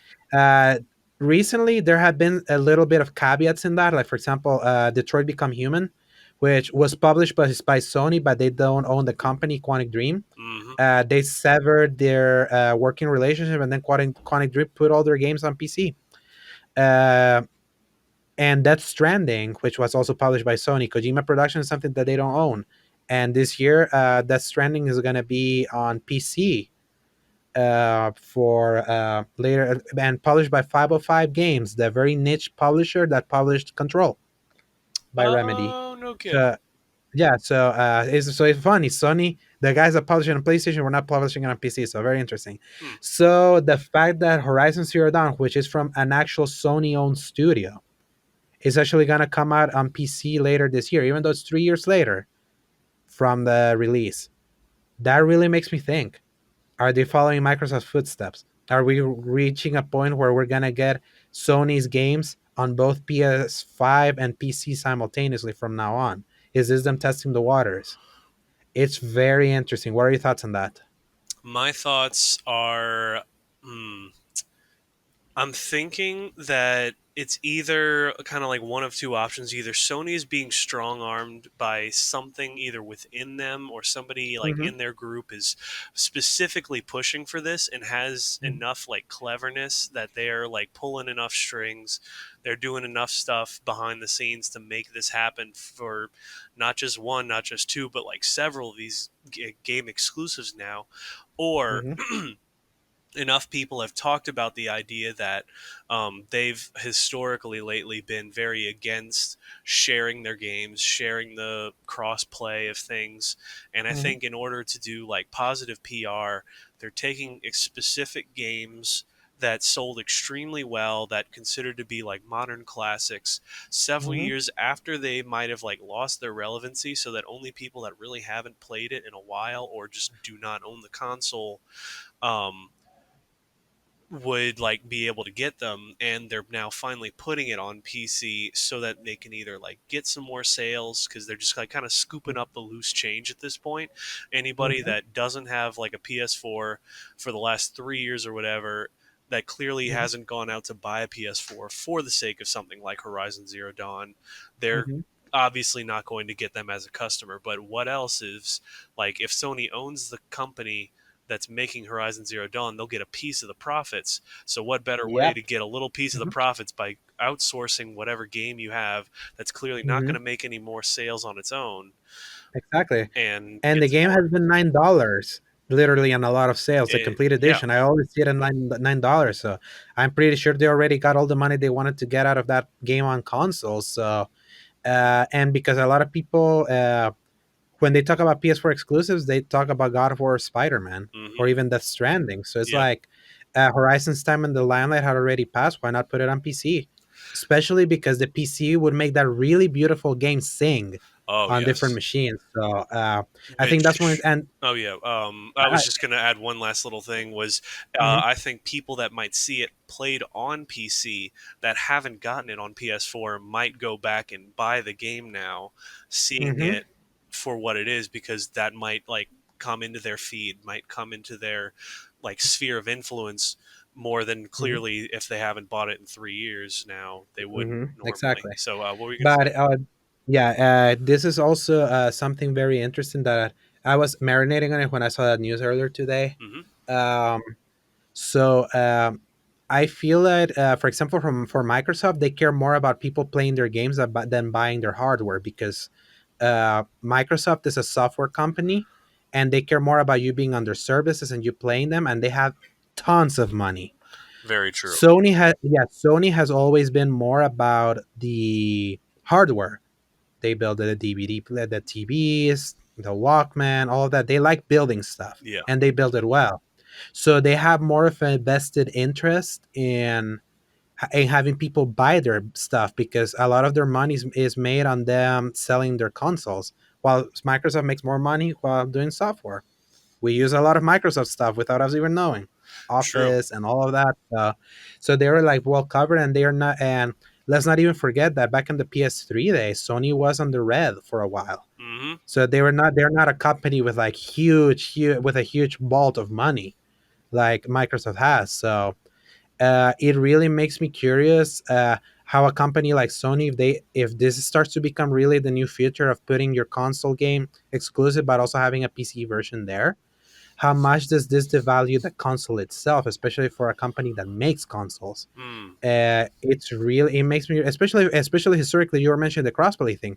Let's not forget 2 years ago when everyone was doing crossplay, which was the only company that was hesitant from even doing it, Sony. Yeah. They just recently turned a corner because they realized that if they were shown as the cocky guys from the PS3 era, Yeah. um, and especially where the market was leading into a place where people from different consoles can play together when many games were doing it, you're looking very out of place and out of touch by not doing it. So if now the future is actually more about you playing the games rather than the hardware where you're playing them, then that is a very interesting future indeed, especially because just like DVDs stopped becoming a thing once streaming started, I think we're getting into that kind of future also, and maybe that's one that Sony will be drag kicking and screaming, and maybe they're testing the waters with Horizon, which hey, we'll see how it goes. Yeah. And what I find interesting that of Horizon being the game that they're testing to put on PC is the fact that that Stranding was made on the Horizon engine, Decima. Huh. So it does make sense. Like if they're putting Decima on PC with Death Stranding already, Hmm. why not put the other game made on Decima that also looked damn good? Hmm. So yeah, but and also real quick, Paul, because you also made an offhand comment of this back when we were doing our Game of the Year stuff when we were talking about Days Gone. Yeah. I've been really curious. What do you think of Horizon? Ah, Because yes. yeah, because I'm like based on some offhand comments you're making, I do believe that you don't like it. So I wanna hear from you on this. Okay. You are mostly correct, Alejandro. So, to anybody listening, I am one of the few people that is not a fan of Horizon Zero Dawn. Now, like everything should mean that I like it. It's got everything that I would love. I love just the amazing world that they create. They put a lot of care, a lot of love in whatever they're doing. The very excuse me, terminology and vocabulary they use is Mm-hmm. fabricated very specifically. I love when they put attention to detail on that. Open world, it's gorgeous. It's a new, unique kind of idea. And for whatever reason, it did not jive with me in the Mm-hmm. slightest. Mm-hmm. I got the game a little after it came out on digital. Excuse me. I Mm-hmm. worked my way through. I slugged. Uh, I don't know, however you want to call it. I'm Yeah, just walking love. through it. Yeah. Yeah, Uh-huh. working through it slowly but surely. Really didn't like that prequel, not prequel, the prologue area, and then of course, Mm-hmm. as you mentioned, it does open up. The actual plot kicks in. I was like, oh shoot, okay, let's see what the Mm-hmm. deal is. And for whatever reason, I had a lot of trouble just getting into the feel of it because at that time, I believe on Let me 2017. Oh yeah, just let me stop you there. You were playing Zelda, right? I was playing You were Zelda freaking and yeah, everything yeah. else. That there it goes, there it goes. And just to interject, this screw Zelda for releasing 5 days after Horizon Zero Dawn, because not only did it eclipse the release of that game, it made going back to Horizon feel worse. When Yes. you can play a game where you can go everywhere and climb everything with ease, going for Horizon that was more old school, where you couldn't climb anything, made Mhm. going through that open world feel very troublesome. So Yes. continue. Yeah, no, absolutely. Um, it had just had a lot of issues for me. I am one of the people that is very like has a lot of trouble with bow shooting and any sort of sniping in video games. So when Hmm. most, if not the entire, besides that and like the spear, were like really your only weapons in Horizon Zero Dawn, I was terrible at the bow shooting. As much Hmm. as I tried to really enjoy it, which I enjoy I it, would I am I would terrible at it. interject. I would interject that you also had the slingshot. There was also the bowcaster and Ah, other kind of weapons that true. you had that you could buy that could help spice up the combat for to just not be bow and arrow. But yeah, continue. But in the end, it's still the same kind of single shot. Like, I Hmm. mean, you have different speeds at which that it happens, of Hmm. course. Excuse me. Hmm. Sorry. You had different speeds at which it happened, but it ended up still kind of being the same weapon in the end. Like, Hmm. you have, and it's not like there's anything they could have really done about it. Just be based on the Hmm. time period, their physics, the way they kind of created things. They're not going to have like machine guns. They're not going to Hmm. have like different weapons that Aloy could use that would Hmm. make sense with her character, of course. So like Yes. I get it. It was just tricky because I could go and play all sorts of different games that could do all these amazing things, and just like the storyline wasn't jiving with me. I felt Hmm. like any twists were like, oh, is this the sort of deal? I mean, it's 3 years later, it's like, oh, is she like this special child that everybody keeps talking about is going to show up? Hmm. Okay, and like I wasn't a huge fan of like the machine animals either. Honestly, like I Hmm. liked it, but it kind of just wore off on me very quickly for whatever reason, and that's just I think a very Yeah. personal thing for me. Oh yes, and you know what I have always wanted this our current show, the X Button, to be a place where we can have our own opinions, and sometimes they will jive exactly the same, and sometimes they will be the polar opposites. And you know what moment is this right now, Paul? This is It's one of polar those. opposite time because everything that you just said are things that I absolutely loved. I had the good timing that when I was playing Horizon, I didn't touch Zelda at all. I didn't have a Switch. I was not Which gonna buy a Switch, is impressive, and honestly. I think it was tough because it was at a time that I was not working, and I actually co-bought this game digitally with my brother. Mm. So he helped me buy for it, and it was literally just like Days Gone on 2019. It was all I played for like a month. I devoured this game like the as someone that at the moment was a little too shooter fatigued. To meet the bow combat with something like robots, especially because there's actual strategy to True. do the bow combat there, like with the different bows and analyzing the robots, knowing exactly when to hit them, using the slow mo thing to help you kind of aim. Because I can agree that sometimes the aim can feel a little wonky at spots, even though I felt it was a very tight controlling game. It was something that I was all about it. I was all about the world. I was all about the vibe of the story. And you were mentioning about her being the special kid. The best part about that whole thing is her not being the special kid at all. So it was like a nice subversion of things, and it was a complete story that Hmm. unfortunately had to leave one final stinger for a sequel Yeah. there right at the very end. But it felt like it told the story of what the Zero Dawn was about the origins of Halo and the machines, and finding out when you were running in the place and finding the echoes of the past that you're like, oh my god, this decrepit place is a stadium from Colorado, and you can see like the reflection of that when you were going through the different collectibles. Hmm. It was like that game really was. it hit me right when I needed to hit me. Especially, I needed like a new kind of game, like that was a new franchise that felt fresh. Even though like whenever you look at it, it really was like Far Cry, Hmm. like you were playing a Far Cry. And I feel It really did when I feel look, like that. Yeah. yeah, and I feel yeah, and I feel that's the kind of thing that when I look back on the game now, I look at it with less fondness, knowing that at least from a gameplay perspective, it felt like more of a Far Cry game. Hmm. But then like the RPG elements, especially, it felt to me like Witcher, but manageable, not overwhelming. Yeah. And I platinum that game, and it was such a wonderful time. And I never thought about it ever again after I beat it. So that's the irony of it. It was like one of my favorite games in 2017. Obviously, then I played Zelda, and I'm like, yep, this is better. Uh-huh. This is definitely much better, especially since Zelda is like a goat Right. game for many. And not my favorite Zelda. Once we did an article about that, but it's just such a phenomenal achievement in open world design. While Horizon was like doing traditional open world as polished and best as they could be. So Hmm. I'm really interested in a sequel and seeing if it takes any Breath of the Wild cues, because obviously that game was made in the Ubisoft formula, and then Zelda completely changed the way exploration and expectations are in open world games. Definitely. So yeah, this was a fun talk, Paul, Oh but yes. let's go, let's continue. Moving on. Moving on. And Paul, get the X button ready because it's time to press X for Pressing it. topic of the show.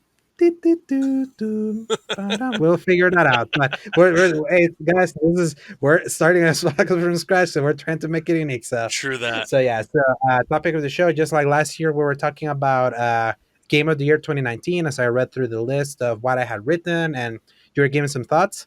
I said last year I wanted to talk about what would be our most anticipated games coming in 2020. Of course, it's an interesting year because it's the tail end of a console generation. Companies are saving their bangers. We already saw a herd of three of them that got delayed Hmm. for a little later than we would have expected. But it's still like, and even with the consoles coming out, a lot of people holding their cards close to their chest as they're waiting to unleash whatever new will come our way with PS5 and Xbox Series X. Paul, I asked you to also make a list, and you also wrote some honorable mentions. Yes, I So did. I am we're playing tennis right here, All right. and I am hitting the ball, throwing the ball off to you. So let's start. You put a honorable mention. So I just mentioned, and we're gonna, and how it's gonna work is we're each gonna be saying a game, and if for some reason we have a game in our list, we're gonna talk immediately about that game, Hmm. and only later we'll say where we put it. Okay, Yep. so that we can at least try to have the conversation at the moment and not waste our time having to have double conversation about the same thing later in the podcast. So we can keep it right and hopefully be below the 2 hours compared to last week. Okay, so Paul, tell me. For most anticipated games, what's your first honorable mention? My first honorable mention is going to be Resident Evil 3, All right, specifically the remake interesting. of it. Yes, Hmm. it didn't quite make my top five list personally, just because I'm very curious, even more almost than really wanting to play it and want like know it's going to be great, but I'm all like curious about these other specific games. Of Resident Evil 3, the reason I'm putting it there as it's like kind of like that sixth position personally Hmm. because I was not expecting to enjoy Resident Evil 2 Remake in the slightest. I Hmm. was not expecting it. I thought, oh, that's cool. Like, yeah, it looks gorgeous. It's playing like the Resident Evil 4. I kind of enjoyed 4, but at the same time, I wasn't like really needing it in my life. Hmm. I was just kind of I could take it or leave it. And then when I played Resident Evil 2, it blew me away with how detailed it was, how impressive, like just the amount of care and detail they put into everything. That they clearly Capcom and using like the new engine and everything. Like they even made a new engine for the game. They didn't just like The RE throw in engine. Hmm. something else or throw it into like an old version of that to make give it like a quote unquote nostalgic feel or something. Like they just rebuilt this entire thing from the ground up and using only the like loose synopsis and name for like it was just a completely different game basically using all of the Hmm. same universe all the same characters all that good stuff and that was like Hmm. that hit me like freaking curveball because Hmm. I watched one of my friends playing it and I went, oh shoot, I need to check this out. I bought it, did not regret it in the slightest. I played through it, I think, Hmm. twice. Actually, Hmm. no, three times. I played through it twice with Leon and once with Hmm. Claire. Claire. Hmm. Yeah, I keep thinking either Claire or Jill, and I keep mixing them up, unfortunately. Yeah. But yes, Well, Jill is on 3, so you won't have that problem fixing it unfortunately, anymore. I might So start calling Jill Claire whenever I go through it.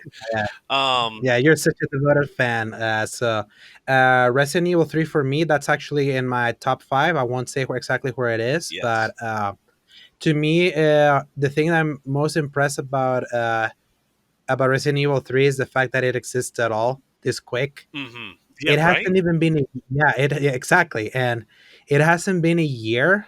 Almost like we're getting close to the year anniversary of Resident Evil 2 coming out, and for people that listened to last week's episode, or if they bailed out because it's how long it was, sorry about that.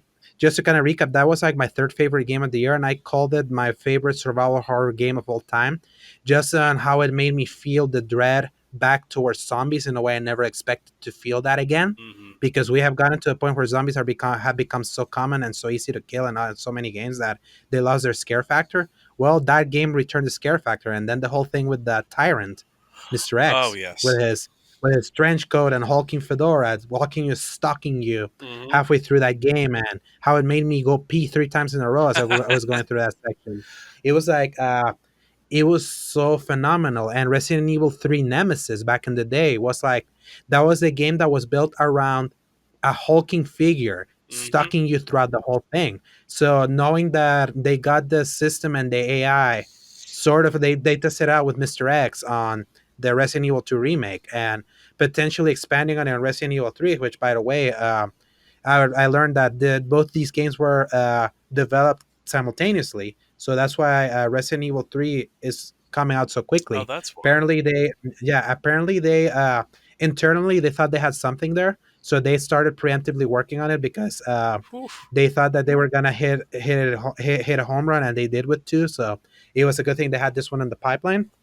So Wow. knowing how Resident Evil 2 made me feel makes me so excited to how it's gonna make me feel, and knowing that it was announced in December and it's gonna come out on April with only a 4 month lead time. We need more companies doing that. Mm-hmm. Short short announcement periods to release. Stop stringing us along. Look how a game that came out of nowhere just propelled to one of our most anticipated games, even if in your case it's a honorable mention. So Mm-hmm. yeah, that's why I'm excited for it. And you can almost say, I want to hit you with Hmm. one of your honorable mentions, saying doing the exact opposite of what Resident Evil Hmm. 3 is doing. For you. Halo. Yes. So one of my honorable mentions is Halo Infinite. So I really like the Halo games, especially when I got to replay all of them in a row back in 2014 when the Master Chief Collection came. Because before I had played Halo 3, but briefly played 1 and 2, played all of ODST and Reach and all that, and playing through all of them. And Halo is such a special franchise for Xbox, and what made Xbox sing at the from the very like without Halo, Xbox wouldn't exist. Like Mm-hmm. without having Halo at launch on the original Xbox, the Xbox wouldn't have gained the foothold at the beginning of how it did. And Halo is the one that redefined this first person shooter how we know it. Like the 2 weapon slots and sandboxy elements of how you can tackle some combat and loops and the loop of melee, grenade, and shooting in 30 seconds and all that. That was like introduced with Halo and with what Bungie did. And I would say, even though 343 Industries took over the franchise and Halo 4 and Halo 5 weren't quite the high points that were Halos 1 through 3, I still enjoyed them a lot. Mm. Especially seeing what they did visually and with storytelling with Master Chief and Halo 4, and with some of the arena combat that they really went all for it in Halo 5. And even though the campaign of Halo 5 was incredibly weak compared to the other Halos, I have to give 343 credit because they have actually taken their time with this one. Halo 5 came out in 2015. 5 years. Jeez. They've taken 5 years to build a Halo, and they are big moves of not calling it Halo 6. So it Hmm. shows that they understand some of the pitfalls they fell with Halo 5 when it came story wise, and throw in the Halo Infinite name there to kind of signal try to like a soft reboot and you developing a new engine for a new look. I don't know if you saw the E3 trailer from last year that had like the in-engine footage that Um, actually looked really impressive. it did. Was that the one Uh, that was inside the Pelican? They found Master Chief all hooked up to stuff, and yeah, it was like the guy that was adrift. yeah, There was yeah, like a yeah. soldier, and then he found Master Chief floating, Right. and that game was all in engine. There was just something cool about seeing the very modern, old school take on visuals. That was not all Power Rangers. That was Halo 5. Hmm. So yeah, and knowing that Halo Infinite is launching with Xbox Series X, it's very interesting that Microsoft after so long is gonna launch a new console with a Halo game. To think they haven't Very done that true. in a long time, so that's why it's in my honorable mention because I know how Halo 5 ultimately fared. So I want to be also cautiously optimistic, but yeah, I think there will be something there. But there's other games I'm more excited about. Same here. Hmm. And one of which I'll just kind of briefly mention this one. And last one in my honorable mention list was the Hmm. new Assassin's Creed Ragnarok that we Hmm. have not seen anything from. Yeah, it's just But leaked. It's just yeah, been leaked. just been leaked once again. And Hmm. of course, like I went through this phase of I love Assassin's Creed more than anything else to I hate Hmm. Assassin's Creed more than anything else. Yes. And now I'm Yes. back into that like tentative, you know what, that last one was pretty good, honestly, even though it really Exactly. was Yeah. different. And I'm Hmm. now curious, hoping that they can kind of merge this RPG system with a bit more flair, a little bit more action, a little more hack and Hmm. slash like the old ones. Um, Hmm. but also still having that. I mean, they say it's going to be the largest one yet, and Origins was massive. Oh, I mean, not Origins, Odyssey. Odyssey, yes, Odyssey was even bigger because yeah, Origins was big also, right. But but Odyssey was even bigger, which it was almost towering how big Odyssey I was. honestly still have not finished it. Oh yeah, I did finish it, and I put 84 hours in it, and I don't know how I managed to do it, but that game got me deep Yeah, in a way that it even cut my Red Dead Redemption 2 time back in the day. Like it was like even jeez, when Red yeah. Dead 2 came out, Hmm. I was still playing Assassin's Creed because I was enjoying that loop so much, and I did enjoy playing as Cassandra on the original. It was like it made me feel like I was playing the Wonder Woman game we never got. Right. So It that's was why, very yeah. So fun. yeah, and I feel so bad for the people that picked Alexios Oh with yeah. his "This is my voice." He always speak like that. It was like I can't imagine playing 80 hours with such a hulking monkey man of a character.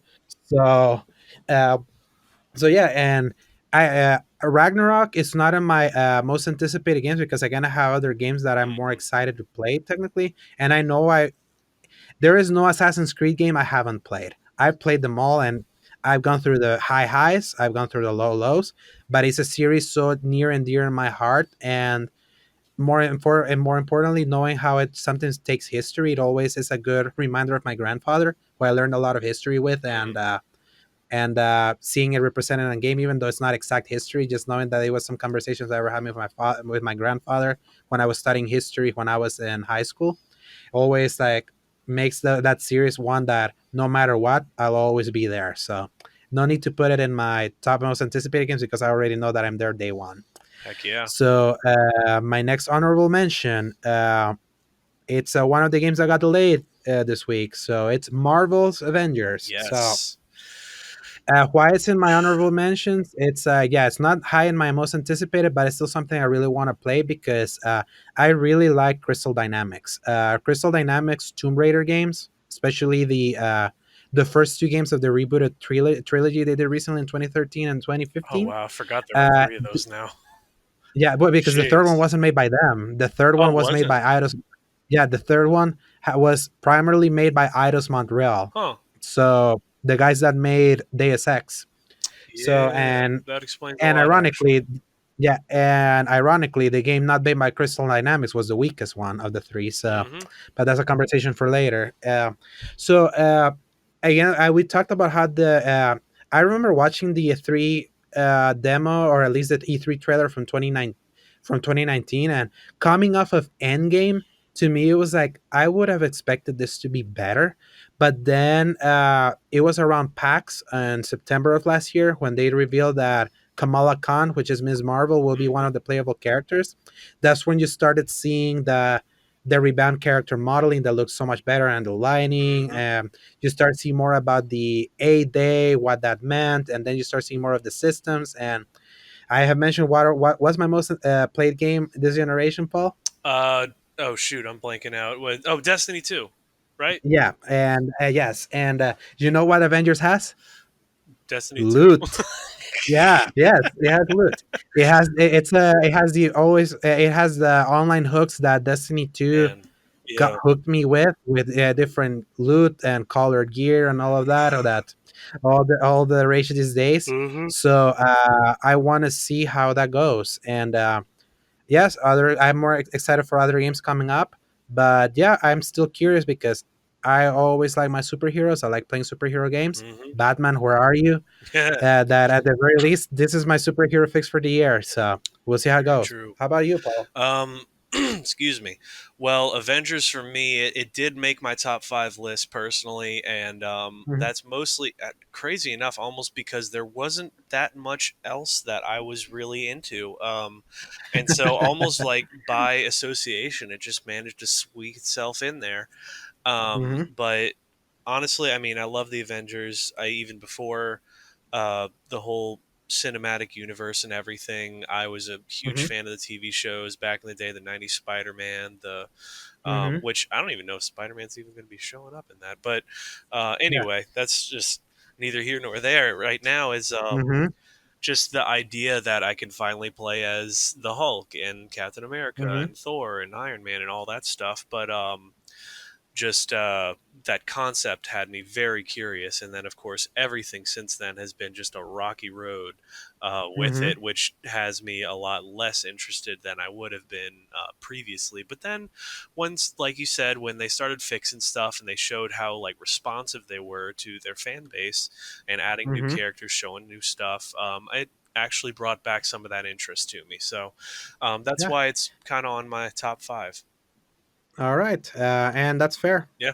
It's and I'm really rooting for Crystal Dynamics because I really like what they do, and their Tomb Raider games sold well, but they didn't set the world on fire as much as I wanted them to set Hmm. the world on fire because I felt they were almost quickly forgotten by many people, and you forget how great those games are. That I just hope that they nail it with this one and they get the recognition that they deserve, just like Respawn did by making a Star Wars game that sold really well that finally put them on the map, considering their masterpiece Titanfall 2 undersold. Hmm. So, all right. So my number four, actually, my number five, sorry, was Resident Evil 3. Yep. So we already talked about that. So what's your number fourth game, Paul? Well, remember we're still technically not numbering them yet, All right. but Oh well, I well, already numbered them, so I don't know how. I don't know about you. So I mean they are kind of numbered, but I think you said we were going to talk about the numbering after we sold it all. But it's our personal list. that's You fair. do whatever you want to do. All right. Yeah. So, So all right. mine was Final Fantasy VII remake Hmm. for me. So what makes it so exciting for Well, you, of Paul? course, I played. It's okay. So, my relationship with Final Fantasy is really weird. I got into it thanks to Kingdom Hearts, and Hmm. because I was kind of a little too young to really play or enjoy any of the old ones back in the day, and old ones being like 1 through 6, and even 7, 8, 9. I think 9 and 10 were coming out when I was alive, actually. But Hmm. I did not jive at all with Nine's whole like motif and style of everything. But Hmm. Seven was just cool to me. I loved the way Cloud looked. I loved his sword, all that Hmm. awesomeness. I was associated with and familiar with most of the main characters thanks to Kingdom Hearts. So at some point, I was able to play the original one by like finding an old copy of it at Game Trader. Hmm. Played through it. I loved it. It was really difficult because that was when I hit that whole my first instinct of I'm not very sure if I enjoy turn-based games, Hmm. but I Yeah. really wanted to love it.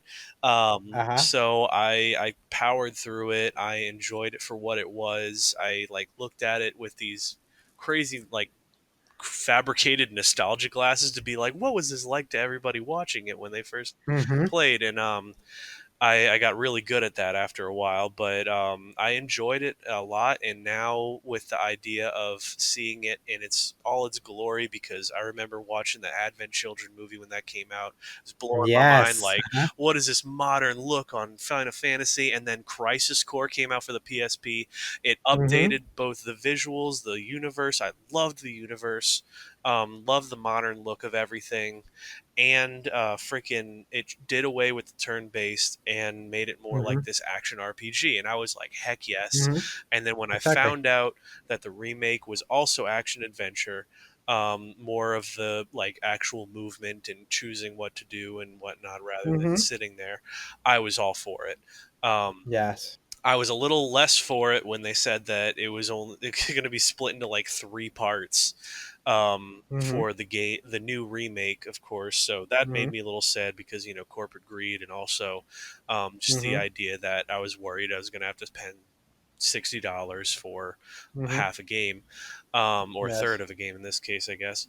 But still, it was enough that I still love the series. I love the game itself, and I'm very curious to see what they're going to do next.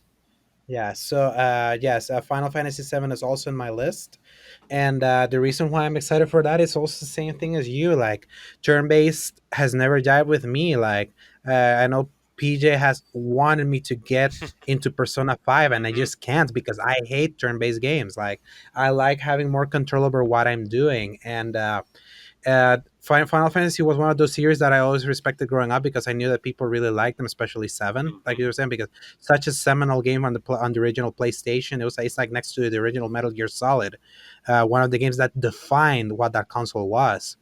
And the reverence towards this game has been so big, and there's a reason why people have wanted this remake for so long. And to me, the first Final Fantasy that I wanted to that was able to play through completion was 13, and I did not like it at all. And then Final Fantasy 15.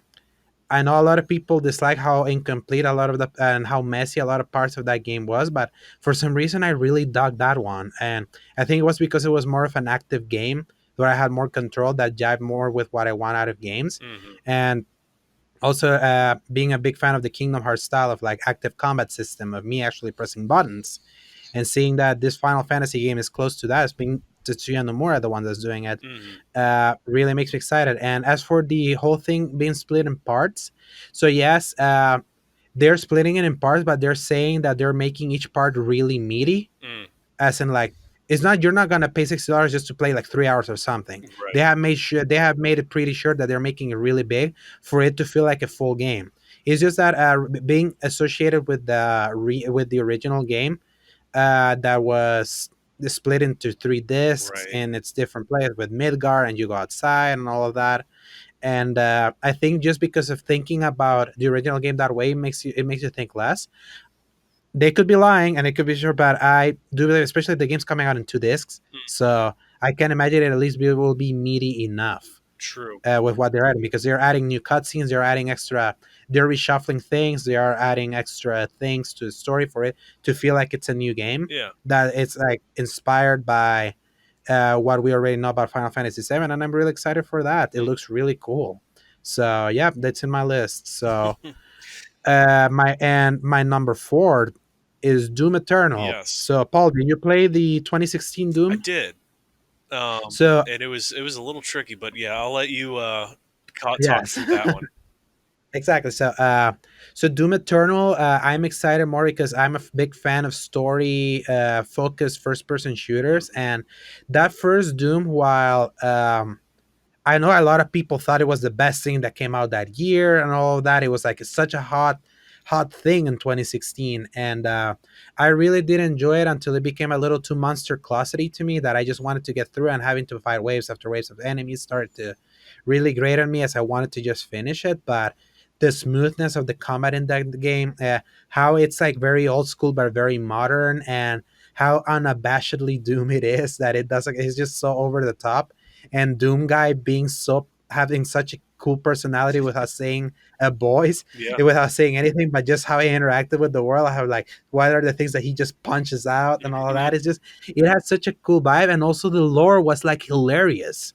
like having such a deep lore about the Doomslayer and all that. Was you like read the collectibles and all that? It was like hilarious. I was like, I can't believe they spent this time to make lore about the Doom guy. Yeah. So so yeah, it was like it was overall really fun, and seeing what they do with Doom Eternal and some of the demos. Apparently, there was a trailer that came out at this week that I didn't see because I'm already sold on the game. I don't need to see anything more. I just want to be surprised. Uh, like I just kind of want that kind of bamf feeling. Like it's like the opposite of Wolfenstein. Like Wolfenstein, what made it cool is the characters and the story to balance out like the over the topness. Doom is all over the top, and that's where I'm getting that fix. And it's also now right now the first huge game that I'll be playing this year. So yeah, so that's why it's my number four. True that. All right, I Hmm. absolutely can enjoy that for sure.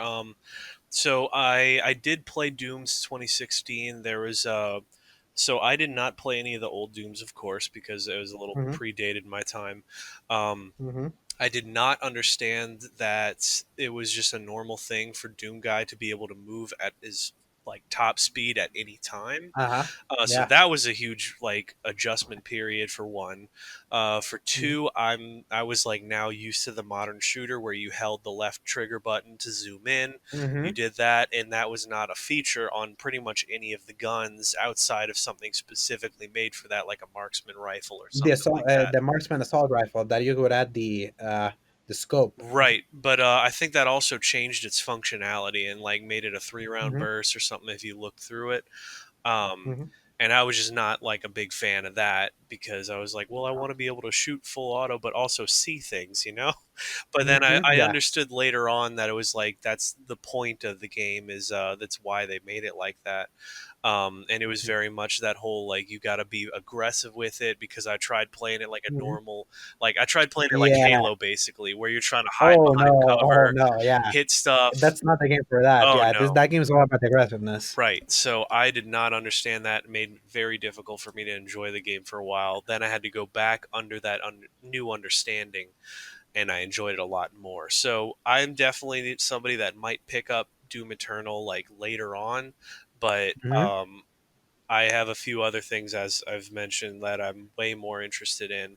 That means that it's not on my list. Yep. And that's fair. And makes our list more varied. Oh So yes. we're not just playing the same games, even though we have a couple stragglers here. So So what's next, your number? yes, Your number three, Paul. my number three is going to be Watch Dogs Legion. Mm-hmm. I was not at all interested in this at first. I did not understand how in the world they were going to play it out. But Mm-hmm. based on what they've said and how they've explained it, it is very interesting for me, and it seems like it could totally revamp the way NPCs are in the future. Mm-hmm. Um, Yes. to, The infinite yeah. NPCs with their each backstory and all of that. Mhm. Yeah, it's incredibly And ambitious. that, so basically, for anybody that doesn't know, is not aware, Watch Dogs Legion is played entirely by the NPCs. You start off with one person, and you're supposed to grow a team of five that will just change, grow and change as the missions go on, and it can be literally any NPC. They have set like hundreds of different voice actors that they've chosen, and a modulator that changes the pitch and height of all of the different characters' voices so that it always at least sounds different. There's anywhere from regular, like normal guys, there's hackers, there's ex like cons or Mhm. military The grandma, people, the the grandma, grandmother. the They have grandma. old Yeah. people that can do their own things. They have a whole different move set, whole different abilities that like they can't do certain things, but they can do others. It's just it was a very ambitious thing, not something that I expected from Ubisoft, especially after the fiascos that they've been dealing with lately. But it seems like Hmm. it has all the earmarks of something very different, and I really respect them for making that jump. Yes, I have been critical of Ubisoft recently about the sameness of their open world games and not doing things different enough for them to feel like for it to feel like they're innovating or anything. But Watch Dogs Legions is like the first time that I see them toying with their open world formula and with doing something that ambitious. And reason why it's not in my any of my most anticipated games at all is because I never finished Watch Dogs 2. So and my experience You with the don't first need to. Watch Dogs was, yeah. I still kind of want to, because I bought it and still installed on my console. And Okay. Zach, our own Zach, Hmm. has played it in its to its completion and did enjoy it. He's recommended. He's told me a couple of things that made me maybe be like, yeah, I think I should give it another try, because there were things I liked about the first game, but they were things I like about other Ubisoft games. So the thing that made it unique back then didn't wasn't that inspired with a very gruff vigilante. And even though Watch Dogs 2 had more of a personality that was a little more cool and all that, it was just wasn't jiving for me at the time. Hmm. So yeah, I think if we had made a top 10, maybe I would have put Watch Dogs Legion there. But yeah, it's something that I definitely want to check out to see how the ambition pans out, because let's not forget that Ubisoft is also the king of overpromising and Very true. downgrading things. So my number three is Final Fantasy VII. So Paul, what is your number two? My number two is actually could easily be interchanged with my number one, but my number Hmm. two is Ghost of Tsushima. Yeah. That is just that was right up my alley. The second I saw like what it was Hmm. really about, that first actual gameplay moment where they're in like a field, it just the Hmm. slow, methodical samurai battle of your Hmm. old movies back in the day. I just was jiving with The it. The Kurosawa movies. Yeah, the all of that Yeah. amazing stuff. The 13 Assassins, the original Magnificent Hmm. Seven. Um, so anyway, when then they came out with a new trailer that showed that it was fully open world. You had your horse, you Hmm. had your not just your samurai stuff, but you had like this. You become a ninja basically based on the plot, as I understand it. Like you were a samurai, you lose everything, you're going on revenge. You become like a ninja to like take down this new regime of sorts um, coming into power, and I am 100% for it because I have been begging anybody that would listen that Ubisoft needs to put out a freaking Assassin's Creed in Assassin's feudal Creed Ninja. Japan Yeah. for Hmm. the Yeah. longest time, and I think they just refuse to do it because whatever they could make isn't going to be nearly as good as what everybody wants it to be. And this is Hmm. exactly what it is. Like no RPG elements, as I understand it. It's just like just Hmm. a straight up action adventure, like stealth Open mechanics, world. open Hmm. world, Hmm. feudal Japan. Oh my goodness, I am so ready There were for it.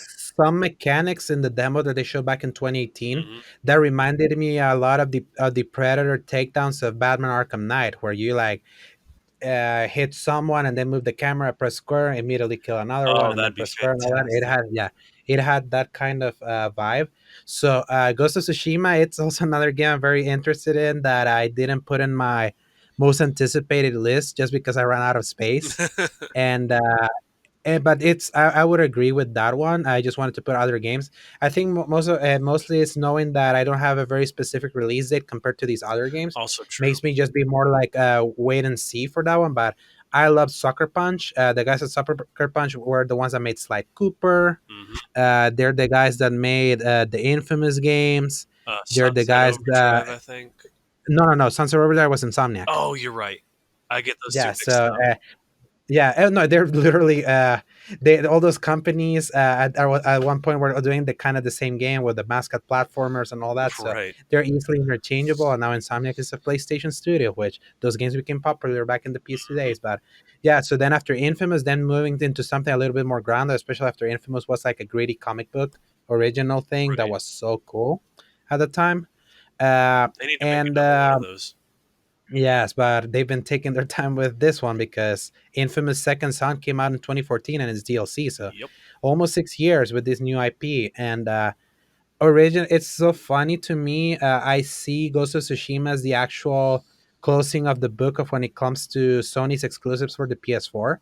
And ironically, Infamous was the first one released post launch. Like True. Killzone Shadowfall launched the console, Hmm. but Infamous was like the first opening salvo of like a big Yep. exclusive that could define the console visually and all that.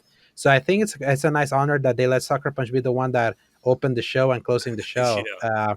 And yeah, it's again, I'm a little open world fatigued a little bit, so I think seeing it, it's like, yeah, it's a really pretty samurai game. I kind of want to see a little bit more, but I like the vibe, and I don't begrudge you putting it in your number two because it really looks cool. Hmm. So And lastly, well, not lastly, actually, Alejandro, do you want to jump into the next one that I don't have on my list? Actually, that is on yours.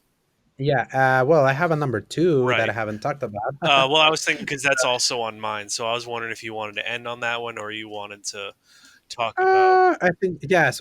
We can jump into the list to the one that you that's on your list. So yeah, I'm gonna jump ahead and say that my number one game, most anticipated game, is The Last of Us Part Two.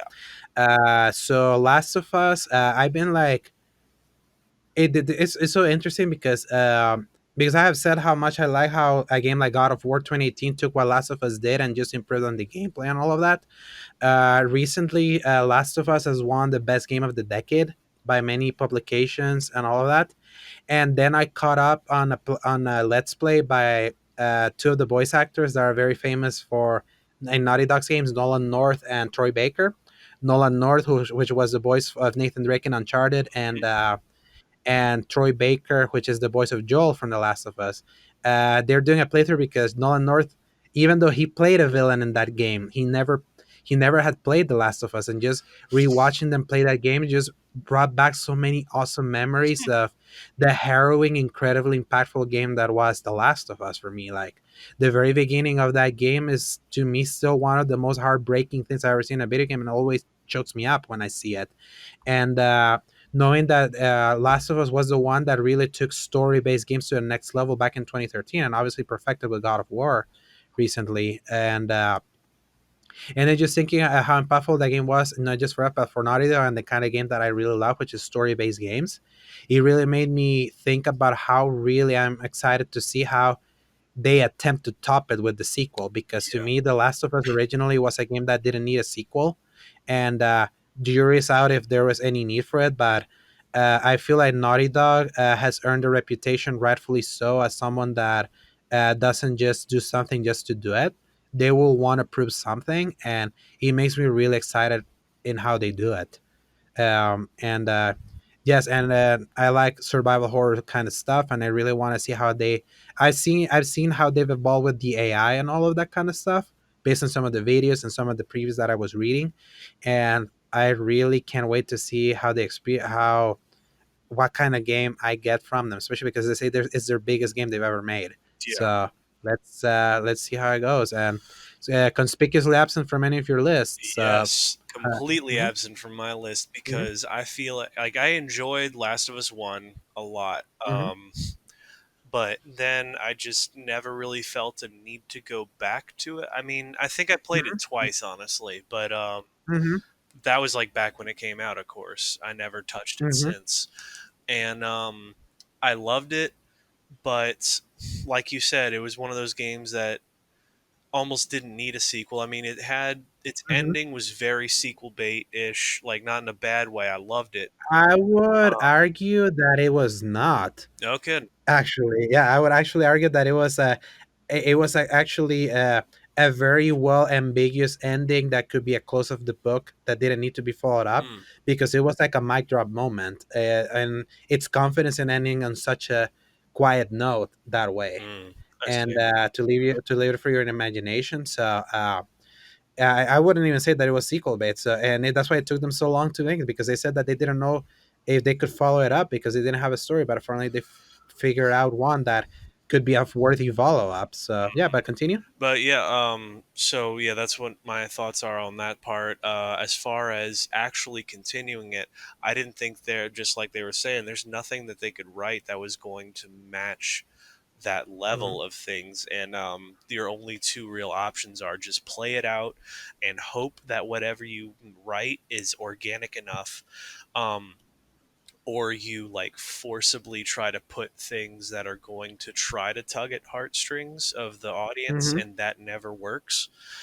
Hmm. When you try to do things, I mean, just look at I don't want to mention it more than a couple seconds, but Rise of Skywalker, when you Hmm. put in inorganic like story beats that are supposed to like specifically be put in there for the sake of making a reaction from the audience, it's not going to Hmm. work, and people are going to see Yeah. through it. Like they're not that Hmm. stupid. They're Exactly. going to Hmm. recognize that, like, oh, hey, they You don't want pandering. right, That's what you mean. Like exactly. you don't want. Mhm. Which I'm not saying that they are going to go that route. I think it's just going to be very difficult for them to To recapture. not do that. Yes. Exactly. Um, And again, like I said, I feel like they're the company that has earned the reputation that they just don't do stuff to do it, just to do it. And I feel like I compare that to like what Rockstar did with Red Dead Redemption 2, mhm, because also Red Dead Redemption 1 ended in a very definitive way that you couldn't really follow it up. And the way they followed it up, even though it was a prequel, it really justified its own existence and it made a narrative that was even more powerful than the first mhm. game, that added extra meat to it. And that's why it makes me so curious to see that them going down the treacherous waters of touching such a masterpiece that ended to many in a very definitive way, with many people being like, yeah, this doesn't really need a sequel. So let's see if they're one of the ones that can buck the trend. Yeah, So, we will see. mhm. My So now the final game that's yes, in both our lists. It's my number two in my list, but it's your number one, and that correct. is That the is game that got also delayed this this week. Cyberpunk 2077. Not a So surprise to anybody probably listening, considering how hyped up and exciting that game kind of is based on what everybody's mhm, been saying about it, including the developers. It has such a passionate group behind it. The guy that created the original Cyberpunk tabletop game is like a mhm, major consultant and has been like asked about every single detail of this so that the continuity works, everything like makes sense in their universe. It's an actual sequel to the tabletop game, which is like Cyberpunk 2020, I think, oddly mhm, enough. yeah, 2020. Yeah, it was Um, 2020. Gosh, that's crazy. And he wrote that back in like the 80s, of course.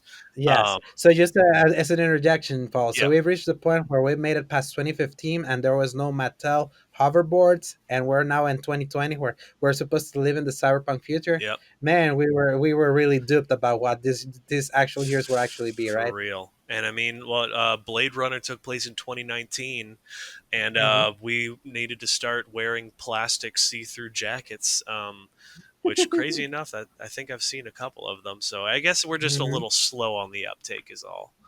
Yes. But continue. Yeah. So, Cyberpunk 2077 hit a real home for me because I am really into the cyberpunk genre in a way, but I feel like nothing in that genre has captured my heart the same way that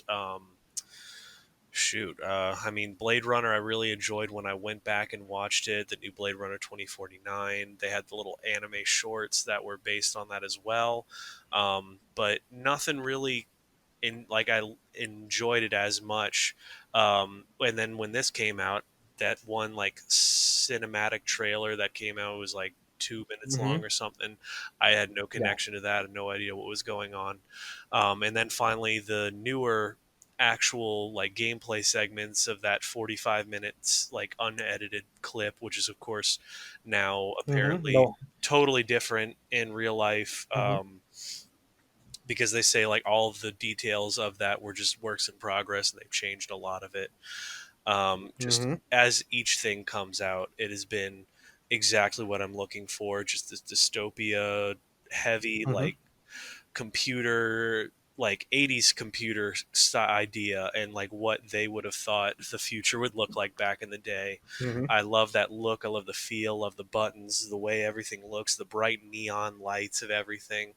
um, Hmm. every aspect of like setting up your character, being able to drive through the city, live your own life as this mercenary for hire, and the fact that it was made by the people that did The Witcher were all like just Hmm. check mark, check mark, check mark, and I think you could have just been like made by the people that made The Witcher. yeah, Mic drop, literally. So for me, to the thing that makes me most excited about Cyberpunk 2077 is the fact that looking at it, it gives me a taste of what I feel next gen will be mm, like. At least with like the density and the kind of things that they're showing technology wise, and what they're trying to do in field, what they're trying to do with how they develop things and all of that. It makes me yeah, it feels like we're it's like looking behind the curtain call of what we should be expecting about next generation open world RPGs. And ironic coming from from the guys that took the open world RPG to the next level with Witcher 3, Mhm. and they're doing it at the end of the generation as we're moving towards a new one, and that makes me real excited about it. Why it's my number two, not my number one? It's my fear with this one is that it's gonna happen the same thing that happened to me with Witcher 3, that I never beat it because their Mhm. games are always so dense, and I don't know if it's gonna stick with me longer. But I also am more of a futuristic guy than I am a fantasy guy, True. and so I can see that really pulling me through the whole throughout the entirety of the year. So that's why. Or at least if through the entirety of the playthrough, and Cyberpunk really everything that they've shown and all that, it just keeps looking better and better. And I'm glad that they're taking the time to now go through just the polish phase, now that they know that they've added everything they needed to add. And why I have Last of Us higher is because I'll be playing it earlier. That if is a I fair point. Exactly, so because Last of Us comes out on May 29th and Cyberpunk is on September, so kind of want to have something more cool to play during the summer, and Last of Us just happened to release in the summer, so that's why it's a number one. But to me, they're both interchangeable. They are the games to beat this year. All right. Well, I'd say Mhm. that is a fantastically just concise way to finish this one up, just because we have Mhm. finished all this stuff. We are very excited for it. I honestly want to like revisit this maybe halfway through the year and just see how Yes, things played let's out. see where to go. Um, We'll definitely revisit that by June of this year, and yeah. whenever we hit E3 time and all that, Oh, that's let's see gonna be how fun. things have gone. Because at least a good chunk of these games will, at least we have played a few of them, at least three of them Hmm. by the time E3 have happened, and who knows about other games that we didn't even mention. I mean, we still have Animal Crossing there Yeah. that both of us didn't even talk about. But hey, we'll talk more about that. Paul, it's been a pleasure always with you. Recording this. That ends the topic for this week's show, and it also is the ending of this week's show. Thank you so much for everyone to listen. But Yes. Paul, take it away. All right, ladies and gentlemen, thank you so much for joining us. Anybody that's listening to this after the fact on anything, I would ask primarily, please, if there's anything that we mentioned that is either incorrect or something that you want us to talk more about, please, if you find it on YouTube, leave a comment. If not, send it to us on Facebook. Alejandro, where are we at on Facebook? You can find us at Statics Media on Facebook, and you can also find us on Instagram and Twitter. Yes, please, please, please, please send a comment our way, post something, ask us about it. We'd love to chat with y'all. We'd love to hear what y'all love to hear us talk about the most Hmm. so we can talk about it more and maybe even talk about the things you don't want less. So, Exactly. And yes. eventually, the more people will start listening to us, and we can start building an audience with you guys, then we would like to have some sort of reader mail that we can eventually be talking Oh, about. I'd love I that. know that's gonna take a little while, but we're definitely excited for the eventuality. Oh, yes. And yeah, feel free to just write in, ask us whatever, and tell us what your top five games of the year are so far and why, because I want to know all the details. And honestly, I feel like I've been dropping the ball a lot on my awareness for things. So maybe there's some stuff Mhm. that I don't even know about yet. Please tell me. I'd love to know. To be fair with you, Paul, we just recently started a new gaming show together, so your awareness shall be improved as we go along. Very Okay, true. so I appreciate it, Alejandro. don't be too hard on yourself. All right, Paul. True Uh, that. so And until then, thank you everybody for joining us. I've been Paul, and he has this been, is Alejandro, and we are the X Button with StatX Media. We'll see y'all next week. and never forget, press X to play.